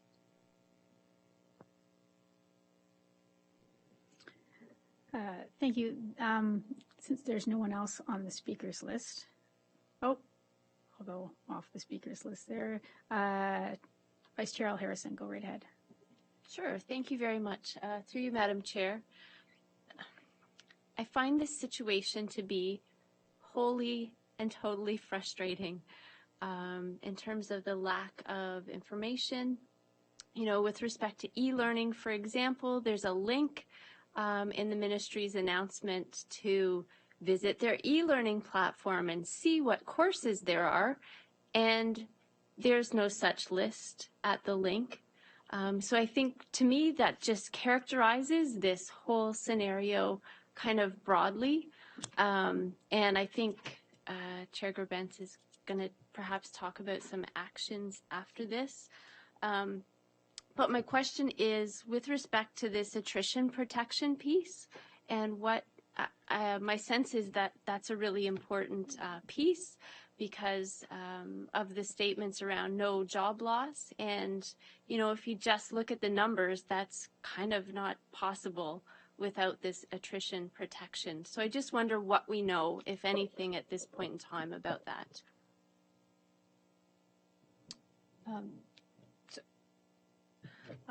Thank you. The notion of attrition protection was first outlined on March 15th in Memo B08, and it was simply described as a fund that would be provided so that there was no job loss, and that was all of the information we were provided at that time. Today, the ministry has released late this afternoon an SB memo that provides more prescriptive calculations to be used on what that attrition protection means to boards, and also includes some advice to boards on planning teacher staffing complement. So we have only just received this, as I said, late this afternoon, so we're not sure exactly how it will impact our calculations. So the answer is we have been assured that there will be attrition protection, meaning no job loss, as boards progress from the current 22-1 to 28-1 in secondary, and as we go from the funded average in junior intermediate to the newly prescribed average. How that will happen, at what speed that will happen, has all now been outlined in this SB memo, but we have yet to devise what the impact of that is to our board. If I may add to that, Madam Chair, the important piece there is that information keeps coming and things do change, or there's more clarification to the boards. And as of right now, the numbers in the report are very preliminary. We do mention about 2.7% or 18.7 million as the total estimated, at least at this point, reduction in funding, with an assumption in there of what that attrition protection would have been based on historical trends. However, the memo released today may change that. So it's a very base estimate. What we do know is that funding reductions will be significant, and they do impact not just class sizes, but outside class sizes. We estimated at least $10.7 million to be outside of the class size, and not even including whether or not the attrition protection will cover the loss in funding or how that would work. So as information does become available, we will be bringing it forward to trustees as well. Through Chair Gerbents to all trustees, I think it's important to note for trustees and the public that the announcements March 15th and the class sizes average changes that Superintendent Nagoy's talked about, and the attrition that Executive Officer McFadden's talked about, that those are only one pressure on the budget.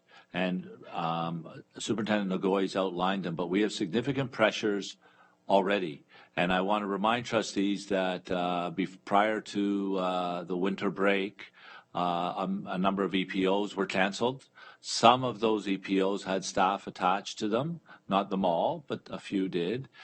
And those are already, some of those have been canceled, some have been modified, etc. We're not sure where we are with EPOs. Local priorities, we're not expecting those. That was $6.7 million. So there are significant pressures beyond the class average sizes that I think both trustees and the public need to be aware of, because a board such as our size, our growth and retirements, we may be fortunate in terms of positions, individuals actually losing their jobs, positions growing as per the government direction, but because of retirements and growth, we may be fortunate, and I use a big capital M on may be fortunate, but there's other pressures besides that will be addressed in the budget, have to be addressed in the budget. So. Okay, Trustee Gray. Thank you very much. Earlier this evening on page 18 of our board package, we looked at the multi-year plan, and we looked at the three components to all multi-year plans. And the third of three components is the delivering of effective and appropriate education programs to its pupils. Given that our board is charged with balancing, presenting a balanced budget, and also now given that we have significant pressures to the budget, do we have as a board concerns of our ability to deliver on our multi-year plan in this particular area of delivering effective and appropriate education programs to all pupils in this board?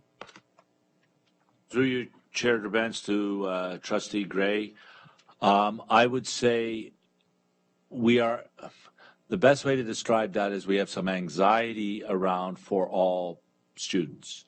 The class average sizes may have an impact on particular areas of the curriculum of the high school program, secondary school program, around small arts classes, possibly some of those classes that are applied level or essential level because they're all smaller class sizes. We believe we as a board we've had many challenges over many years, and we've been able to rise to the occasion and support our students. And if we look back, we'll see that our EQAO results, et cetera, have been fine. But I would be fibbing if I didn't say we have an anxiety around what we will be able to deliver to pockets of students and certain cohorts in our board. As to what those are, we cannot say yet, and we probably wouldn't even be able to tell you at budget time. But soon our secondary schools and our elementary schools will be staffing for next year. And secondary school, and I'll use secondary as an example, secondary school students have selected their courses, and normally at this time, principals and school staffs would have been starting to timetable their schools, and schools have always made decisions around canceling some classes because of low class sizes. Those were school decisions. Example, you have a dozen kids have signed up for, just make it up, a language, and the school has made a decision that they can't afford to staff that based on everything, and it would be canceled. But we have not even delivered our sectioning to schools yet or our staffing to schools yet because of some of these delays. So the full scope of that may not be known for a wee bit of time because schools, as soon as they get it, they're already behind the 8 ball, and they'll have to giddy up to get going on their staffing the schools and so on. And we'll try to collect a picture of what it looks like board wide, but it will not be easy to do, and it's hard to delineate whether that would have been a class canceled under normal circumstances versus this. So that's where our anxiety is. And I think the anxiety may really be, we don't know. It's a big unknown for us. So. If I may just say a comment, thank you very much, Director Miller. This is a board who, as we understand through our studies and our fair funding initiatives earlier this fall, and in fact for the last 2 or 3 years, this is a board that is stretched to the limit and continues to outperform many other boards in that stretched position. I feel it's almost like an elastic band, that one little more tug on that stretch just may not produce the results that we hope for all of our students here. And I hope that the government understands that.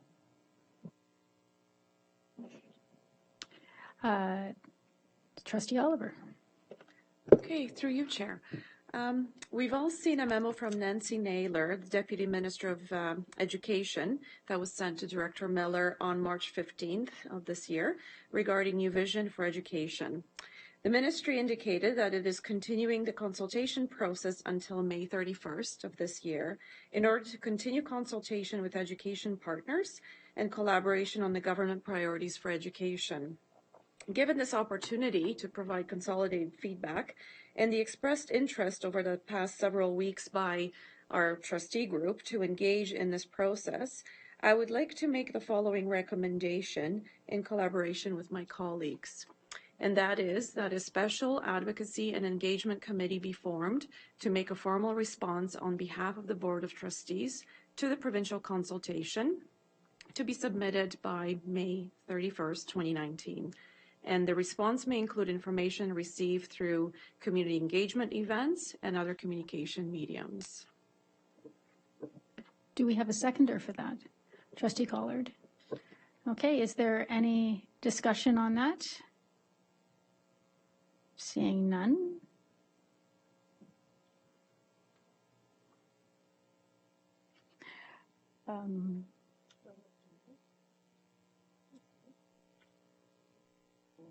We just have a technical thing.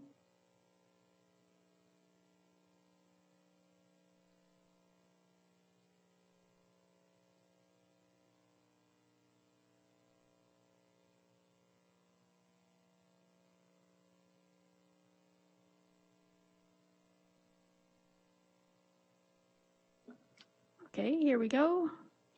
Consultation. Okay, so all those in favor?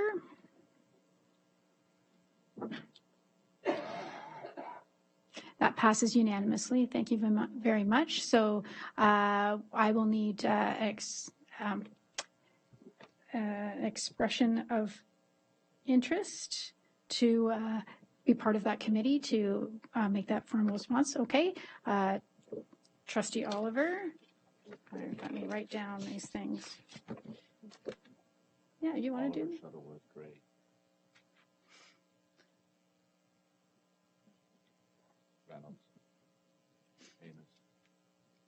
Okay, wait a second. It was okay. Who's not on this committee? So, how about? I think everybody's on this list, including the 2 student trustees. Okay. Everybody seems to be on this list. Can you make note of that? Thank you very much. Yes. Okay. And are there any other speakers before I have a bunch to say? Trustee Reynolds.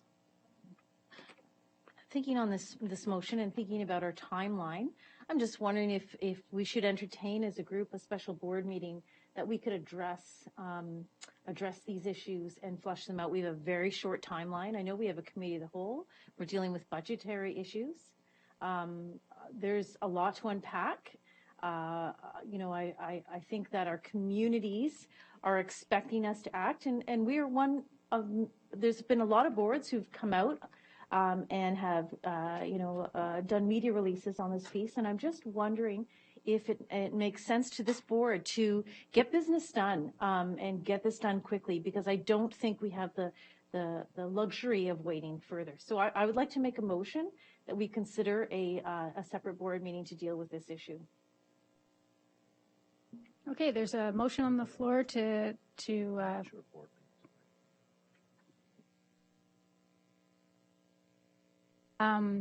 we have anybody seconding the motion to have a separate board meeting, special board meeting?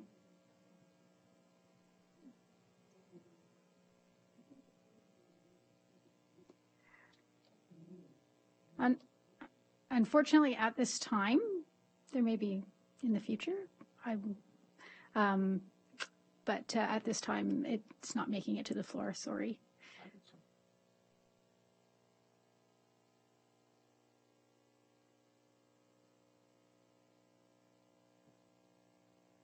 Okay, Trustee Collard? I believe that Superintendent Ngoy is going to be asking for an additional committee of the whole meeting for discussion of this at the end of May, right? So, yeah, I think we already have that opportunity, and it's the atmosphere of a committee of the whole meeting is more conducive to discussion than a board meeting would be, so I'm comfortable with what has already been suggested. Vice Chair Harrison? Yes, thank you. Through you, Madam Chair. As everybody knows, we moved to one committee of the whole meeting per month. Superintendent Ngoy has requested that we move the May meeting to May 22nd to accommodate the release of the GSNs, which are anticipated at the end of April, and just some time to really prepare all of the details, which is what I think some people are looking for. So that if people are amenable to moving the meeting to the 22nd, then we do have May 8th time slot that would be open if we do want to have a second committee of the whole. And if that feels like it's too late, because I'm reflecting on what you said, we have April 10th, which is pretty stacked. That's next week, but we still have a second April slot as well. That second Wednesday, fourth Wednesday.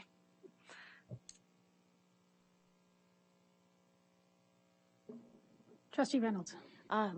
Through the chair, yes, if I just indulge my fellow trustees, my concern here is there may be some budgetary implications to our process. If we are looking at engaging anything in the community where we may have to rent space or any kind of advertising or anything that we want to do in terms of awareness. So I'm just conscientious of what we may need to facilitate this. So, I mean, if we feel we can do it within the committee of the whole parameters, then I fully support you. I just am planning for the worst. Trustee Oliver. Thank you, through your chair. So I guess the way I'm envisioning it is that we will need to form or allow for a venue for community input. We will gain feedback from the community. We then need to draft consolidated feedback, bring it for discussion, work at it collaboratively at a committee of the whole, and then bring it back to the board. I think as we can take that, the committee can absolutely discuss that. And I think I've just got a few questions that might provide also some avenues. Okay, so my first question, though, having to do with this and some of the conversation or items that you mentioned is with respect to program and considering that the government has a focus on technology And our technology courses, is there a safety factor with respect to our technology courses running at a lower class size or a higher class, or at a higher class size? Through Chair Durvance to you and all trustees, I will be totally blunt around this question, and then I will turn it over to Superintendent Hunt-Gibbons. This board suffered a terrible tragedy some years ago, and as a result, there was a coroner's inquest. And in one of the recommendations that came out of the coroner's inquest was that transportation, it was called auto at the time, secondary, would be recommended a maximum of 20 students per class. Given the gravity of the tragedy we experienced, the board, of course, embraced that 20, and because recommendations from a coroner are not binding, but and as a result, since that time, approximately 20 years, we've had 20 as a maximum in our transportation classes. And fortunately, we have not had any such recurrence of that terrible day. And we expanded that to all of our tech classes in which there's heavy machinery. And so there are low class sizes in our tech areas. And I would be remiss if I was not honest with the trustees to say it is one of the areas I'm concerned around and with these class averages, that we run these at 20, and that's the reason, and I would absolutely support the reason that we do it. And I will turn it over to Superintendent Hunt-Gibbons. Thank you, through the chair, to all of the trustees. I echo the director's comments, and I thank him for his bluntness, because I certainly share the sentiment. Within not only technological education, where we have what we call hard techs and soft techs, because you could imagine that there are greater safety considerations in some areas than others, and transportation would be one, but certainly construction and transportation and hospitality, etc., versus, say, a comm tech class or a tech design class. But we also add to that our science classes, our arts classes, and our physical education classes. And these are the areas we cluster together because we look through a safety lens, and we think of we refer to it as SIPI, Student Injury Prevention Initiatives, because we want to make sure that while we are doing engaging tasks in all of these classes, that we're doing them in such a way that safety is always coming first and safety is paramount for the students. So whether it's dissections in biology, or it's experiments in physics, or we're talking about outdoor ed activities in our specialized phys ed classes, etc., safety comes first. That is reflected in our collective agreement as well, in Article 18, and the class sizes that we work with as well, and definitely is something that is causing anxiety is the word the director has used. It's a good word, with some of the unknowns at this point, because we want to, and we pride ourselves on the authentic learning opportunities that we provide students in all classes, but those authentic learning opportunities that put heavy machinery or sharp objects or anything else in students' hand need to be appropriately supervised. And we want to make sure that we're maintaining those activities so that kids are intellectually and socially engaged in their learning in class. Thank you. Through Chair Durvance, to all trustees, I know you can all do math, but you can figure it out pretty quickly that if we have class sizes of 20, what that does to get a class average size of 28. But it's more than that. More frequently than not, those students that have chosen the tech areas, that's where their skills lie, that's where their passions lie, and that's what they want to do. And I wouldn't say they have challenges in the academic classes, because many don't. Some have, but they've chosen tech because that's where they have generally found the greatest success in their school careers. And principals will be making very, very challenging decisions around class sizes when they've got to run a transportation class. And just as an example, the max is 20. We often have 17, 18, 19. And we still run the class because if we weren't, those 17, 18, 19 students will not even have a class that they can take. So principals already make those decisions. I think it's compounded now by the class average size.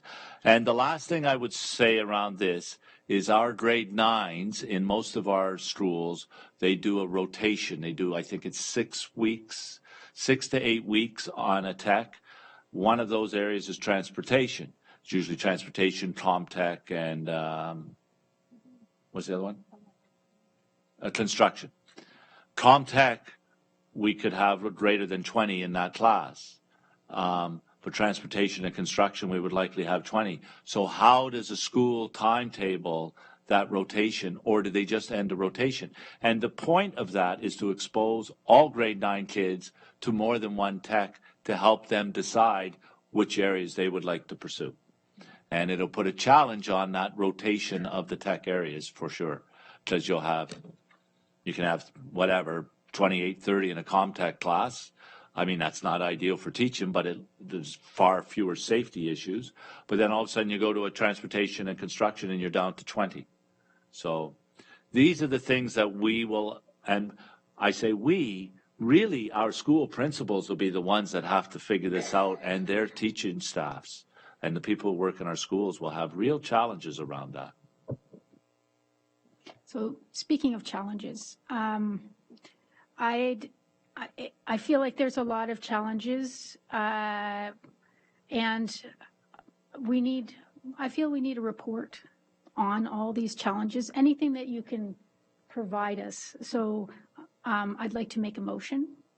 Be it resolved that the board direct the director to draft a report for the April 17th board meeting to present the operational challenges of implementing matters outlined in the recent provincial announcements, education announcements.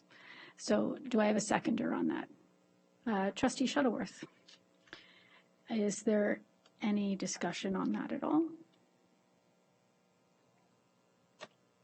Seeing none.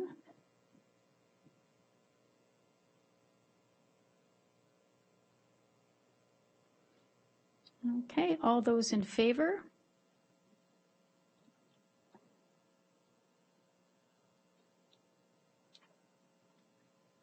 That passes unanimously. Go right ahead. Through Chair events to all trustees, we'll bring it as an information item at the next board meeting.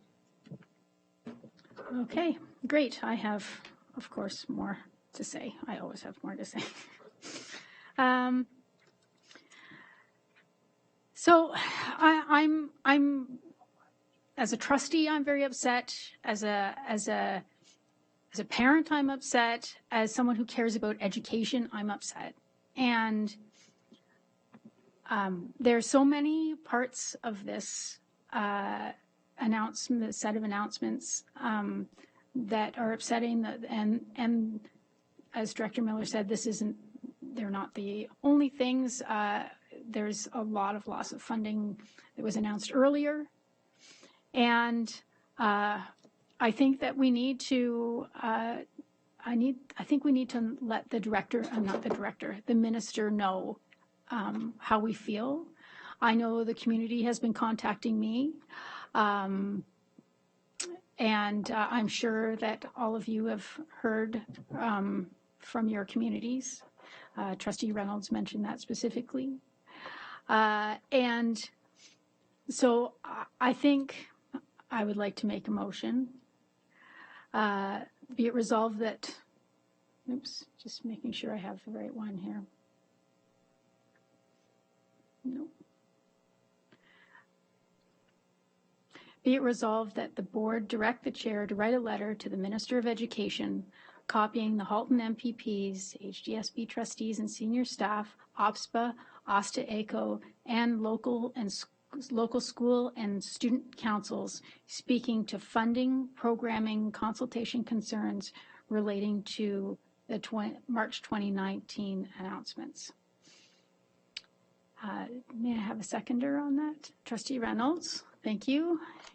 Is there any discussion at all on this? Seeing some. Okay, Vice Chair Harrison. So, thank you. Through you, Madam Chair. So my question is, not to what end, but I guess what else? Because there's a lot of letters being written and it just doesn't feel like it's enough. I have other ideas. Okay. Trustee Amos. While I feel it's important that we share our concerns, I just don't want it to be something that I just don't feel it's enough. I mean, I think it'd be better if we could engage the community somehow and get them to do this as well, because I think a letter from us is going to fall more on deaf ears. I actually believe that if we need to do something to engage the community, and I'm not sure a letter from us is going to do that. How about a letter in addition to other things? Well, you're already writing a bunch of letters, and just, well, 2, 1, 2. I'm just concerned that if we keep flooding them with letters, that might, I don't want to appear like we're totally opposed to them. We want to work with them, and I think, I'm not sure if a letter about this is the right way, but I do want us to make sure that we express our concerns. So I'm not sure what to say. Okay, Trustee Collard. Thank you. I'm in support of this letter, not in support of letters for letters' sake, but I'm in support of this letter because it goes on the record that this board has spoken about a public concern, and that is why I support this letter. Okay, there's no other speakers on the speaking list, so we'll just go to a vote.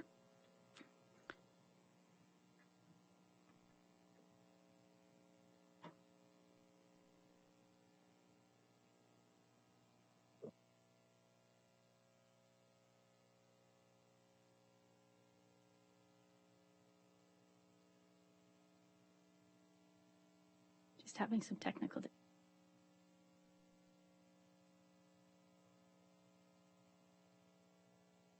Okay, there it is. Okay, all those in favor of writing a letter?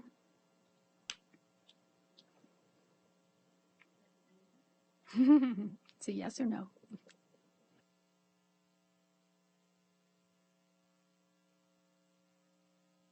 That passes unanimously, so the chair will write a letter. Okay, the next thing I wanted to talk about is community engagement. I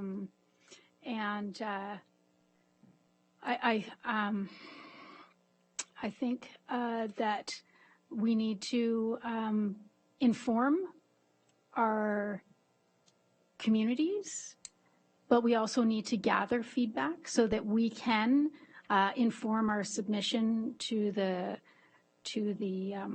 consultation that the ministry is holding. I think having a hold on a second. I think that engaging the public will help focus, because we're getting, as I mentioned, I'm getting, so people want to know what they can do. And if we perhaps can engage them through some sort of education action meetings, then we would be able to help with that process.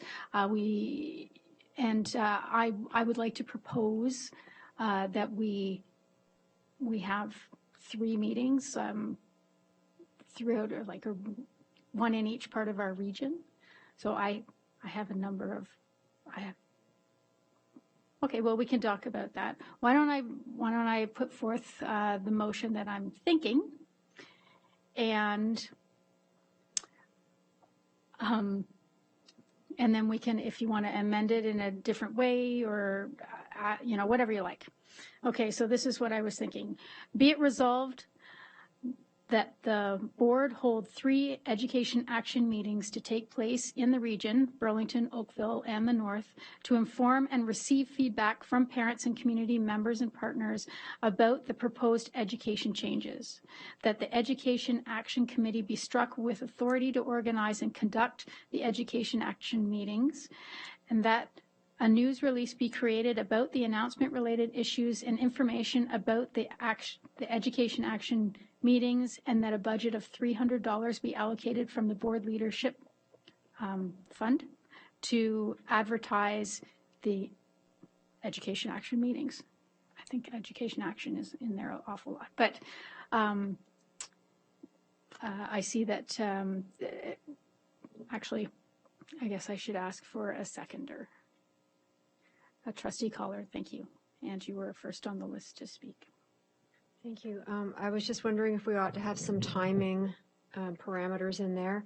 I'm very concerned that we have a compressed amount of time in order to have these meetings, and finding venues that might be able to accommodate everybody.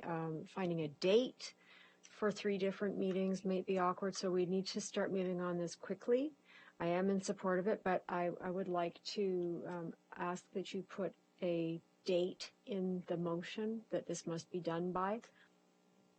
Okay, so considering we're going to get the report on the 17th, I think it would be prudent for us to have these after that point, so at least we have as much information as we can kind of gather at this point. And we want to be able to take some of this information into the consultation process that for that committee. So what would be a reasonable date then? I don't have a calendar in front of me. I'd say by the end of the month. It's not a lot of time, but if we want to gather information for community feedback, it would have to be done by the end of the month. Go ahead, Director Miller. Through your chair, Debents, to all trustees, the consultation from the province concludes May 31st. However, we will be deep into our, I'm assuming, budget process by then, as we will receive the GSNs by approximately the end of April. So I think trustees of the committee, as you set up, I would just have one kind of caution around this, because eventually the trustees will have to vote on a budget, and that budget will reflect what the GSNs are. And so this community engagement should be about, I shouldn't say it should be about, it's your committee. I don't mean it that way. But I guess the caution is that the expectations of people will be that you will oppose a budget, because that budget that will ultimately presented will contain whatever the GSNs are at that time. So that has a bearing on the timing as well, I think, because we will probably be doing budget workshops in May as well. So it's only a caution. I'm not at all speaking against doing it, but it is important understanding that at the end of the day in June, we will have to pass a budget. And some of that budget is going to reflect the money we were given, whatever that is. So you're trying to influence that, I would think, is what your goal is here. And educate the public at the same time. So, or have the public provide input to you. So, Vice Chair L. Harrison. Thank you very much. Through you, Madam Chair. I wholeheartedly agree with engaging the community. In fact, with the school councils that I've spoken with already, some of them are already writing their own letters, which is great. I think we'll be able to share those around and maybe create a toolkit for school councils to also engage in some advocacy as they see fit. I think in terms of timing, I think it's really important that we consider carefully who our target audience is, what the conversation topics will be, and how we're messaging that out, because in my experience, people come to public meetings looking for answers, and if we don't have some answers, then it can be problematic. So I wonder if one of the first mandates of this committee that we've just struck should be to give careful consideration to some of those things: timing, messages, where, when, who. So we haven't struck this particular committee yet. Are you there's a committee for putting together the formal consultation to go back, but there's a committee that's suggested in here to organize the education action meetings.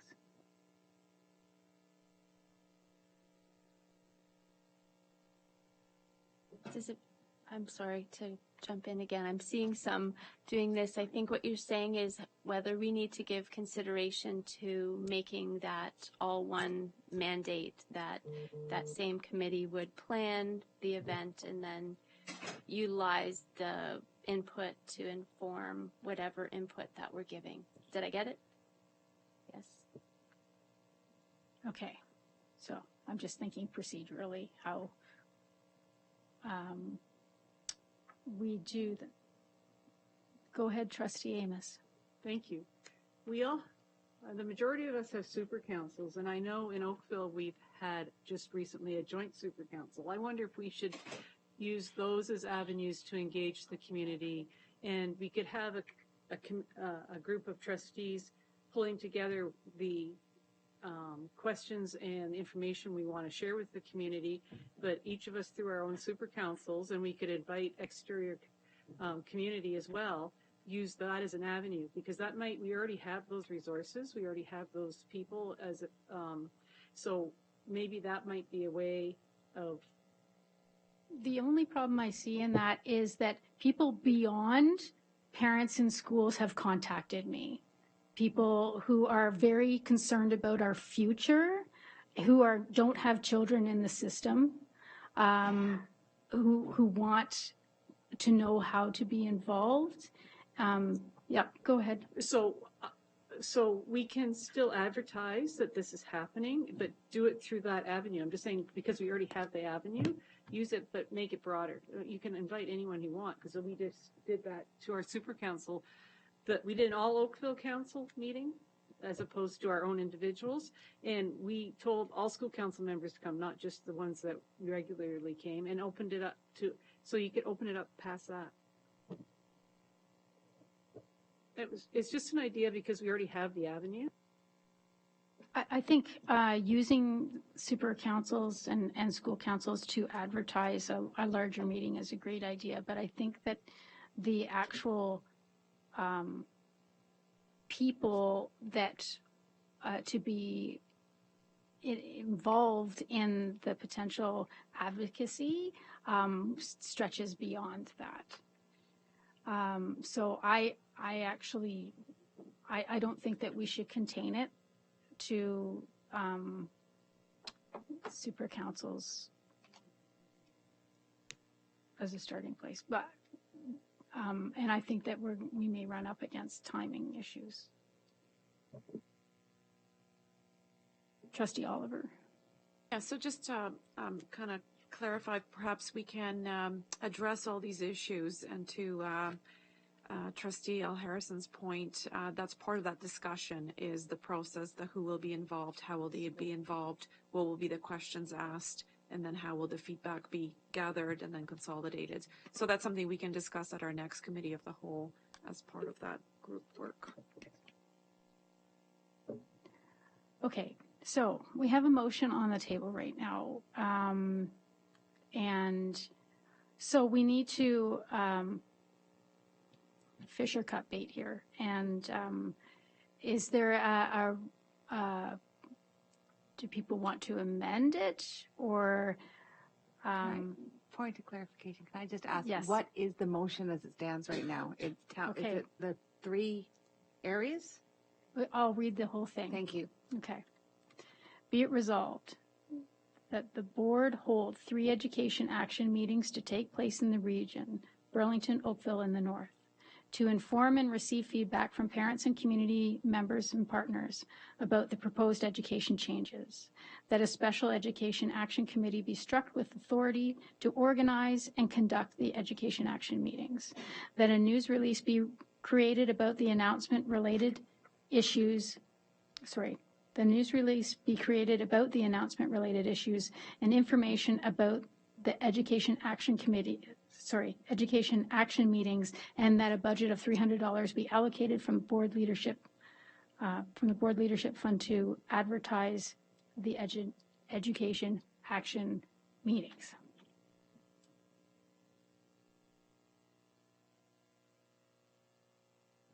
So should I take this to a vote? There's no other speakers on the list. Okay.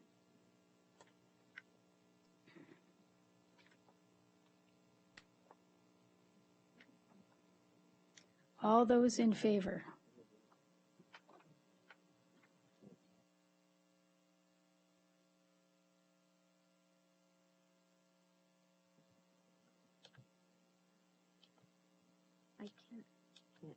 I can't, sorry, point of order. Yes, can you use your microphone? It is on. Okay. Can we make an amendment to that motion?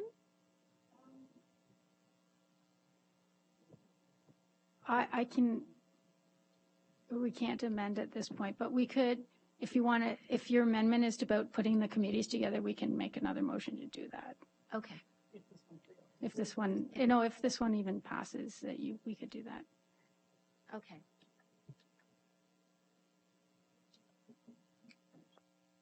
Yeah, go ahead, ask your question. Okay, so just to clarify, it reads community engagement, education action sessions. Is that now merging what I was proposing and no? Not yet. Okay, not yet, okay. So it has to fail. Okay.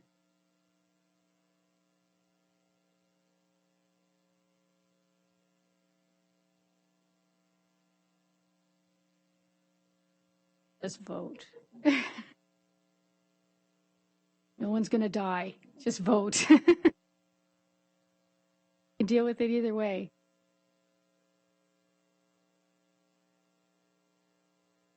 Trustee Reynolds?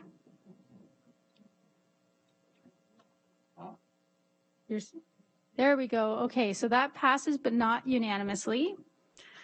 Okay, so would someone like to make a motion about combining the 2 committees that were proposed tonight? Okay, that would be Trustee Oliver, seconded by Vice Chair Al Harrison. I saw the arm shoot up. Okay, so, yes. Is there any discussion at all about combining those committees? No, we're just going to go for, I'm just giving some time for Manager Gortmaker to make sure that she can update. We're almost there, people. We're almost there.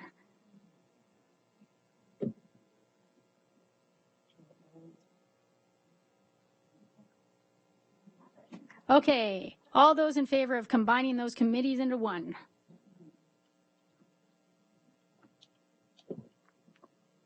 And that passes unanimously. Thank you very much. We now have just a single committee to handle all that stuff.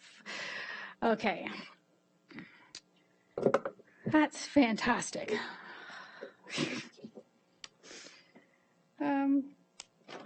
Okay. We're moving on to notices of motion. Are there any notices of motion?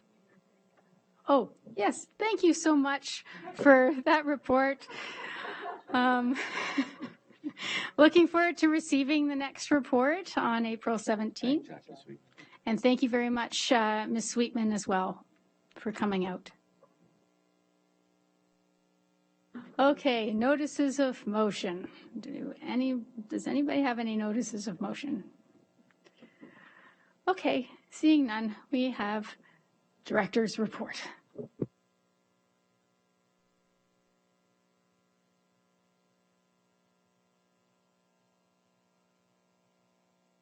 Oh, sorry. Caught me off guard. We're going to start with this board. Last year, everyone recalls that with our EDC bylaw, we did everything appropriately. And we were informed that we would be all good. And then when our EDC bylaw expired on June 24th, to make a long story short, we were unable to have one. So I think we went somewhere between 8 to 10 days without any bylaw, in which we collected no EDCs. And then I'd hesitate to say amendment, but a new procedure was brought out that allowed us to collect EDCs at 2013 rates.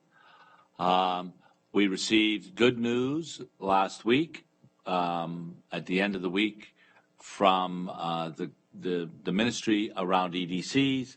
They did take the concern seriously. They did form a committee, and COSBO was one of the main players in that, and your superintendent of business was one of the main players at COSBO in dealing with the EDC. I also was part of it, and General Manager Renzella was on the technical group around EDCs. So I'm going to leave it to Superintendent Nagoy to explain where we are with EDCs, and it's not exactly what we wanted. There'll still be a bit of a gap, but it's a huge improvement from where we were. So go. Thank you. And through you, Madam Chair, the ministry issued the memorandum B11, interim changes to EDCs, just on March 29th, and it outlined amendments to the Ontario Regulation 2098, which is lifting the cap on the current EDC rates, and allows for a maximum increase every year of 5% or $300, whichever is greater, on residential units, and 5% on non-residential, up to 5% on non-residential units. It also allows us to extend the bylaw, and there have been some additional amendments to the Regulation 19310, which deals with proceeds of disposition from future land sales. In summary, any land that is purchased from March 29th onwards, that is purchased with EDC, so in a growth area, the proceeds of that particular land sale in the future will replenish the EDC account. So we'll go towards the EDC calculation and what that would look like for future years. Those are the main changes. The ministry is, I shouldn't say just the ministry, but the government overall is still looking at development charges as part of the Housing Supply Action Plan, and that may have more longer-term implications on EDCs, and our group may continue to provide input into that. So how does that relate to our board? We plan to bring forward a report in May to amend both the rates as well as the length of the current EDC bylaw, and it will outline the maximum rate of increase that we are allowed. We believe that within 2 years we should be reaching that maximum amount as supported by the background study. So that for us it will have that effect of the delay of 1 year essentially. And as trustees may have recalled, our bylaw had lapsed between June 25th and July 3rd, and during that period we did lose $1.8 million.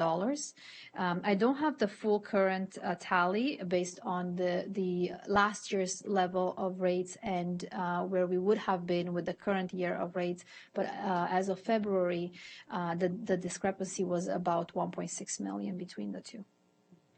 So we'll bring forward a board report. The tentative plan is May 1st. We just need to align with the coterminous board so that it takes effect at the same time, and the municipal clerks can update their systems on the same date.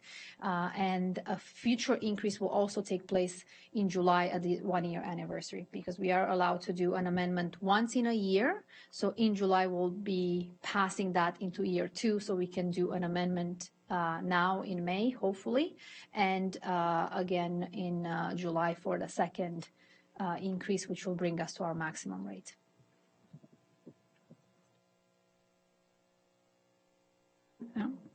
Trustee Reynolds, you have a question? Through the chair, thank you for, I'm going to say negotiating or being on that group to advocate for that change. It was certainly a sore spot at this board. I'm just wondering if there was any discussion about retroactive, what we've lost on those 10 days. Was there any, I want to say, reflection? Through you, Madam Chair, no, it hasn't been the discussion. That committee or that consultation, it was looking forward. And currently in the regulation as amended as well, there is no mechanism to go back retrospectively to collect those levies. So I just want clarification. So with the loss during that time where there was no EDC bylaw plus the gap, we're looking at $2.4 million up to February. Because you said 1.8 during that 3.4. Sorry, 3. I can't add. 3.4. $3.4 million in EDC's lost. Okay, let's just add it to the tally. Okay, on to the second item. Thank you. What? Oh, yeah, I'm not there yet, though. I just wanted you to know I was also at a meeting around EDCs, and it was made clear to me by the Assistant Deputy Minister that they'd heard loud and clear from our trustees. So that was good, so thank you for that. Just very quickly, BASEF, which is out of Mohawk College, it's something that happens every year. We have numbers of students in our board go to it. It's science, technology, those kinds of things. And we had, the HDSB had the top 3 pinnacle awards from various boards around there, and they all went to females. Sabrina Mogus from White Oaks, the HDSB had 2 of the top 3. The other one is from Assumption. And then we had third place was Ariella Anaby from Darth Webb. Morden Public School also won Best Elementary School Award, and Aldershot Elementary, 2 students won silver awards.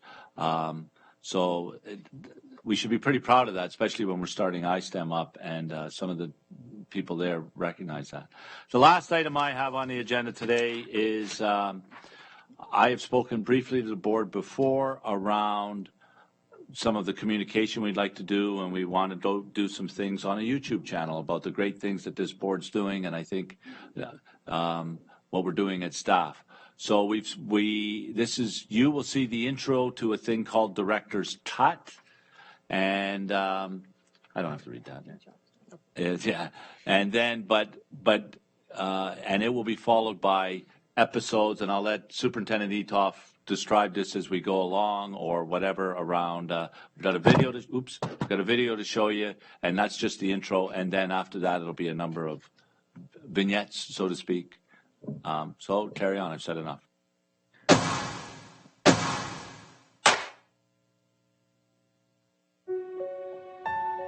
We know our schools are inspiring creative and innovative learning for our students. We know there's exceptional teaching taking place in every corner of the Halton District School Board.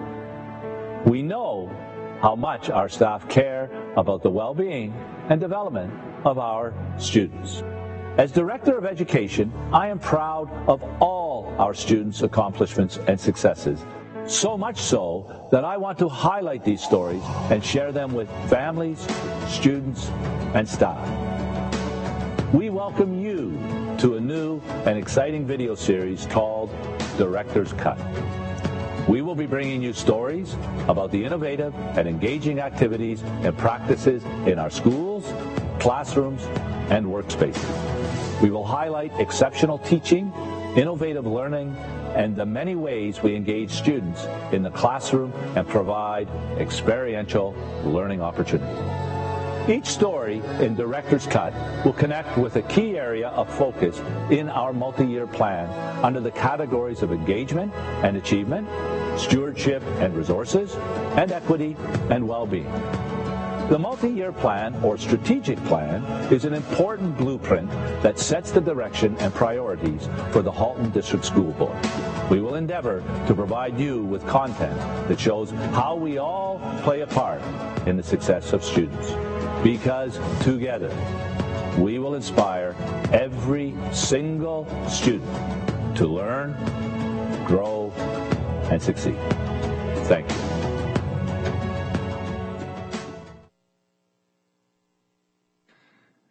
Sure. I just wanted to add, we're very excited about this project. This was a collaboration. Hey, I created this beautiful logo for my bike shop with what?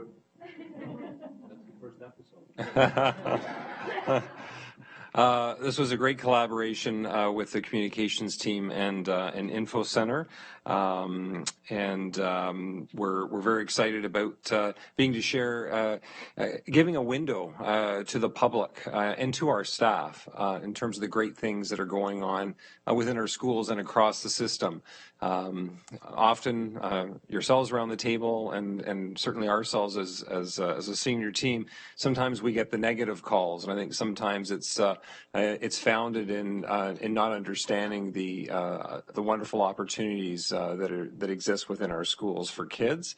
So we're always looking at innovative ways of sharing those. So the idea is that over the course of the year, we'd be sharing several of these installments, and are looking forward to see what the public and what the staff thinks of them.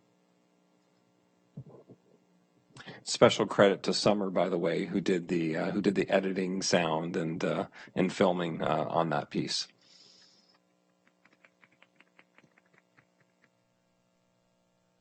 Well, I think it's absolutely amazing personally. I think that this is confidence in our education. We can showcase, we have a lot to showcase. So I think the director's cute name is going to be awesome. Okay, so communications from the chair. I think you've heard from me enough. So we're on to committee reports. There is one in your package that was submitted by Trustee Rocha. Okay, Trustee Oliver. Okay, thank you. Through you, Chair.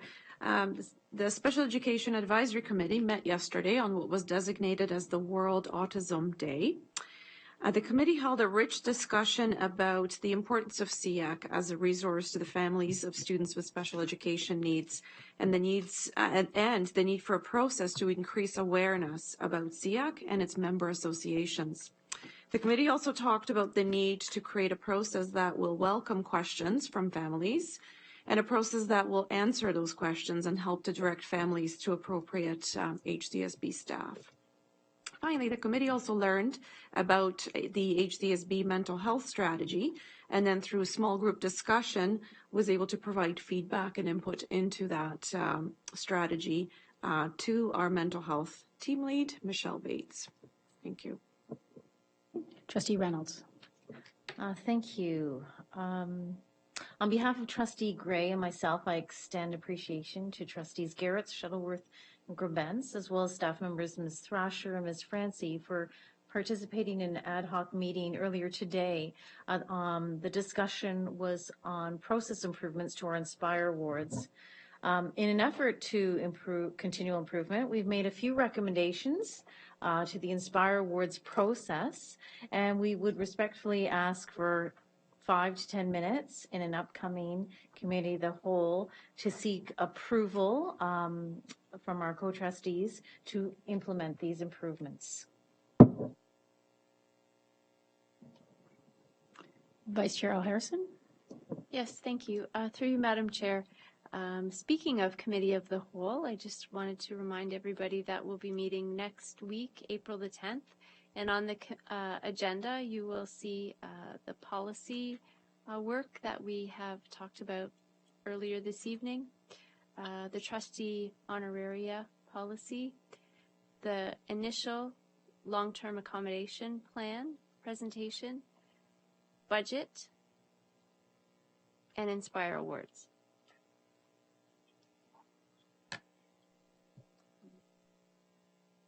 And in terms of those first couple around the policy work, Jillian Tuck-Katarna will be there to provide legal advice and support to the conversation.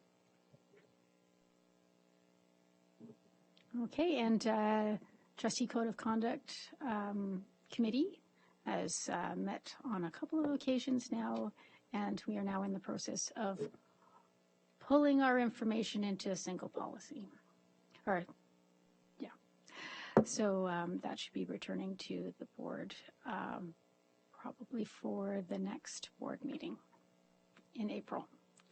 Okay, and seeing no other committee reports, are there any trustee comments or questions? Trustee Amos? Thank you. First, I'd like to congratulate everyone who took part in and organized the skills competition yesterday. It was a phenomenal event with all of the amazing staff who pulled it together and everyone who judged, which I know some of the trustees and the superintendents did. And just the enthusiasm and the engagement of the students was amazing. The fact that they would problem solve, they were collaborative, they worked together, and they produced some amazing results. So congratulations to every single one of them. The other thing I wanted to share is I just got back from the National School Board Association Conference, which was in Philadelphia this weekend, along with a couple of my fellow trustees. And what an inspiring event. I went to quite a few different sessions, but things such as preparing students for the future, about prioritizing student voice in the strategic planning, community engagement and building relationships. And one of the ones that was most exciting to me was about the use of artificial intelligence and augmented reality, and the fact that there is actually free resources out there and that what they can do in the classroom. And there was some discussion within the people who were there, and they're starting to get away from textbooks at all, and they're using some of these, they're creating their own resources within the classroom and doing some of this stuff. It was absolutely amazing. I got to be a test subject, and I actually get motion sickness when I put on, and our board is actually advanced. Most of them don't even have the Google Cardboard, but I had on some, and I was painting, and it was all in 3D, and everybody could see what I was doing. I'm not a very good artist, but it was very cool. I told my husband I wanted one, but he said we can't afford it. So, but anyways, I would encourage anybody to go to this conference. There's the next one. There's another one next year. It's just, it's empowering. It makes you see how well we are doing and gives you great ideas for the future. And I have lots of ideas for our strategic planning and for things that we can do within the board. So, Point of order, please. It's 10 o'clock. I don't know how long we're going further, but I think we need a moment of personal comfort if we're going further. I think we anticipate like 5 to 10 minutes, a 5-minute extension. Okay, let's get voting on it then. Okay, all those in favor? Yes.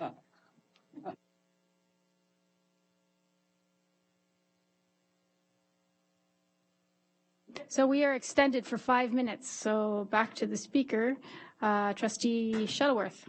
Hi, so I just got a concern or question with tomorrow, with the concern with the student walkouts. So I know that letters have gone home. I have spoken briefly to Trustee Clark, and I know that we got a note about the high schools involved, but what my concern is with the elementary schools and the grades 7 and 8, and if there is any information that might help me there, please.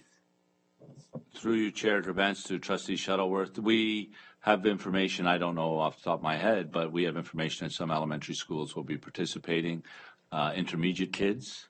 We will not allow kids under, the group organizing it was from grade 6 up.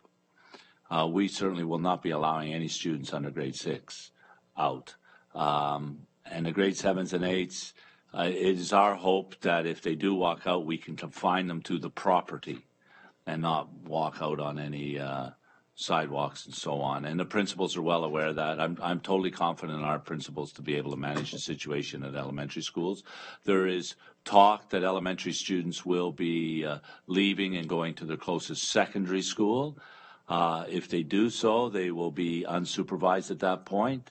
We will be doing our best to discourage them from doing so. We will be taking attendance, etc., and so on. But the truth of the matter is, if you've got hundreds of kids that decide to do that, it's pretty difficult to stop them. Hence the reason we put out messages. The hope is that this evening parents were having those conversations with their kids. So, but we're confident in our principals' ability to manage it. So. Trustee Gray. Thank you very much. Earlier tonight, Trustee Reynolds and myself installed for a temporary installment of the Murdoch print stand strong, and it's in the room here to the back of this, the trustee boardroom, I guess it's called, and we will be looking for a final placement of that somewhere in the building in the near future. Thank you. Vice Chair Al Harrison. Thank you very much, and I just wanted to follow up on that to offer or to let people know that last night the town of Oakville unanimously supported raising the flag of the Mississaugas of the Credit as part of their commitment to truth and reconciliation. So as an Oakvillian, I just want to say that I'm proud of them, and it certainly dovetails with the work that we're doing here at the board.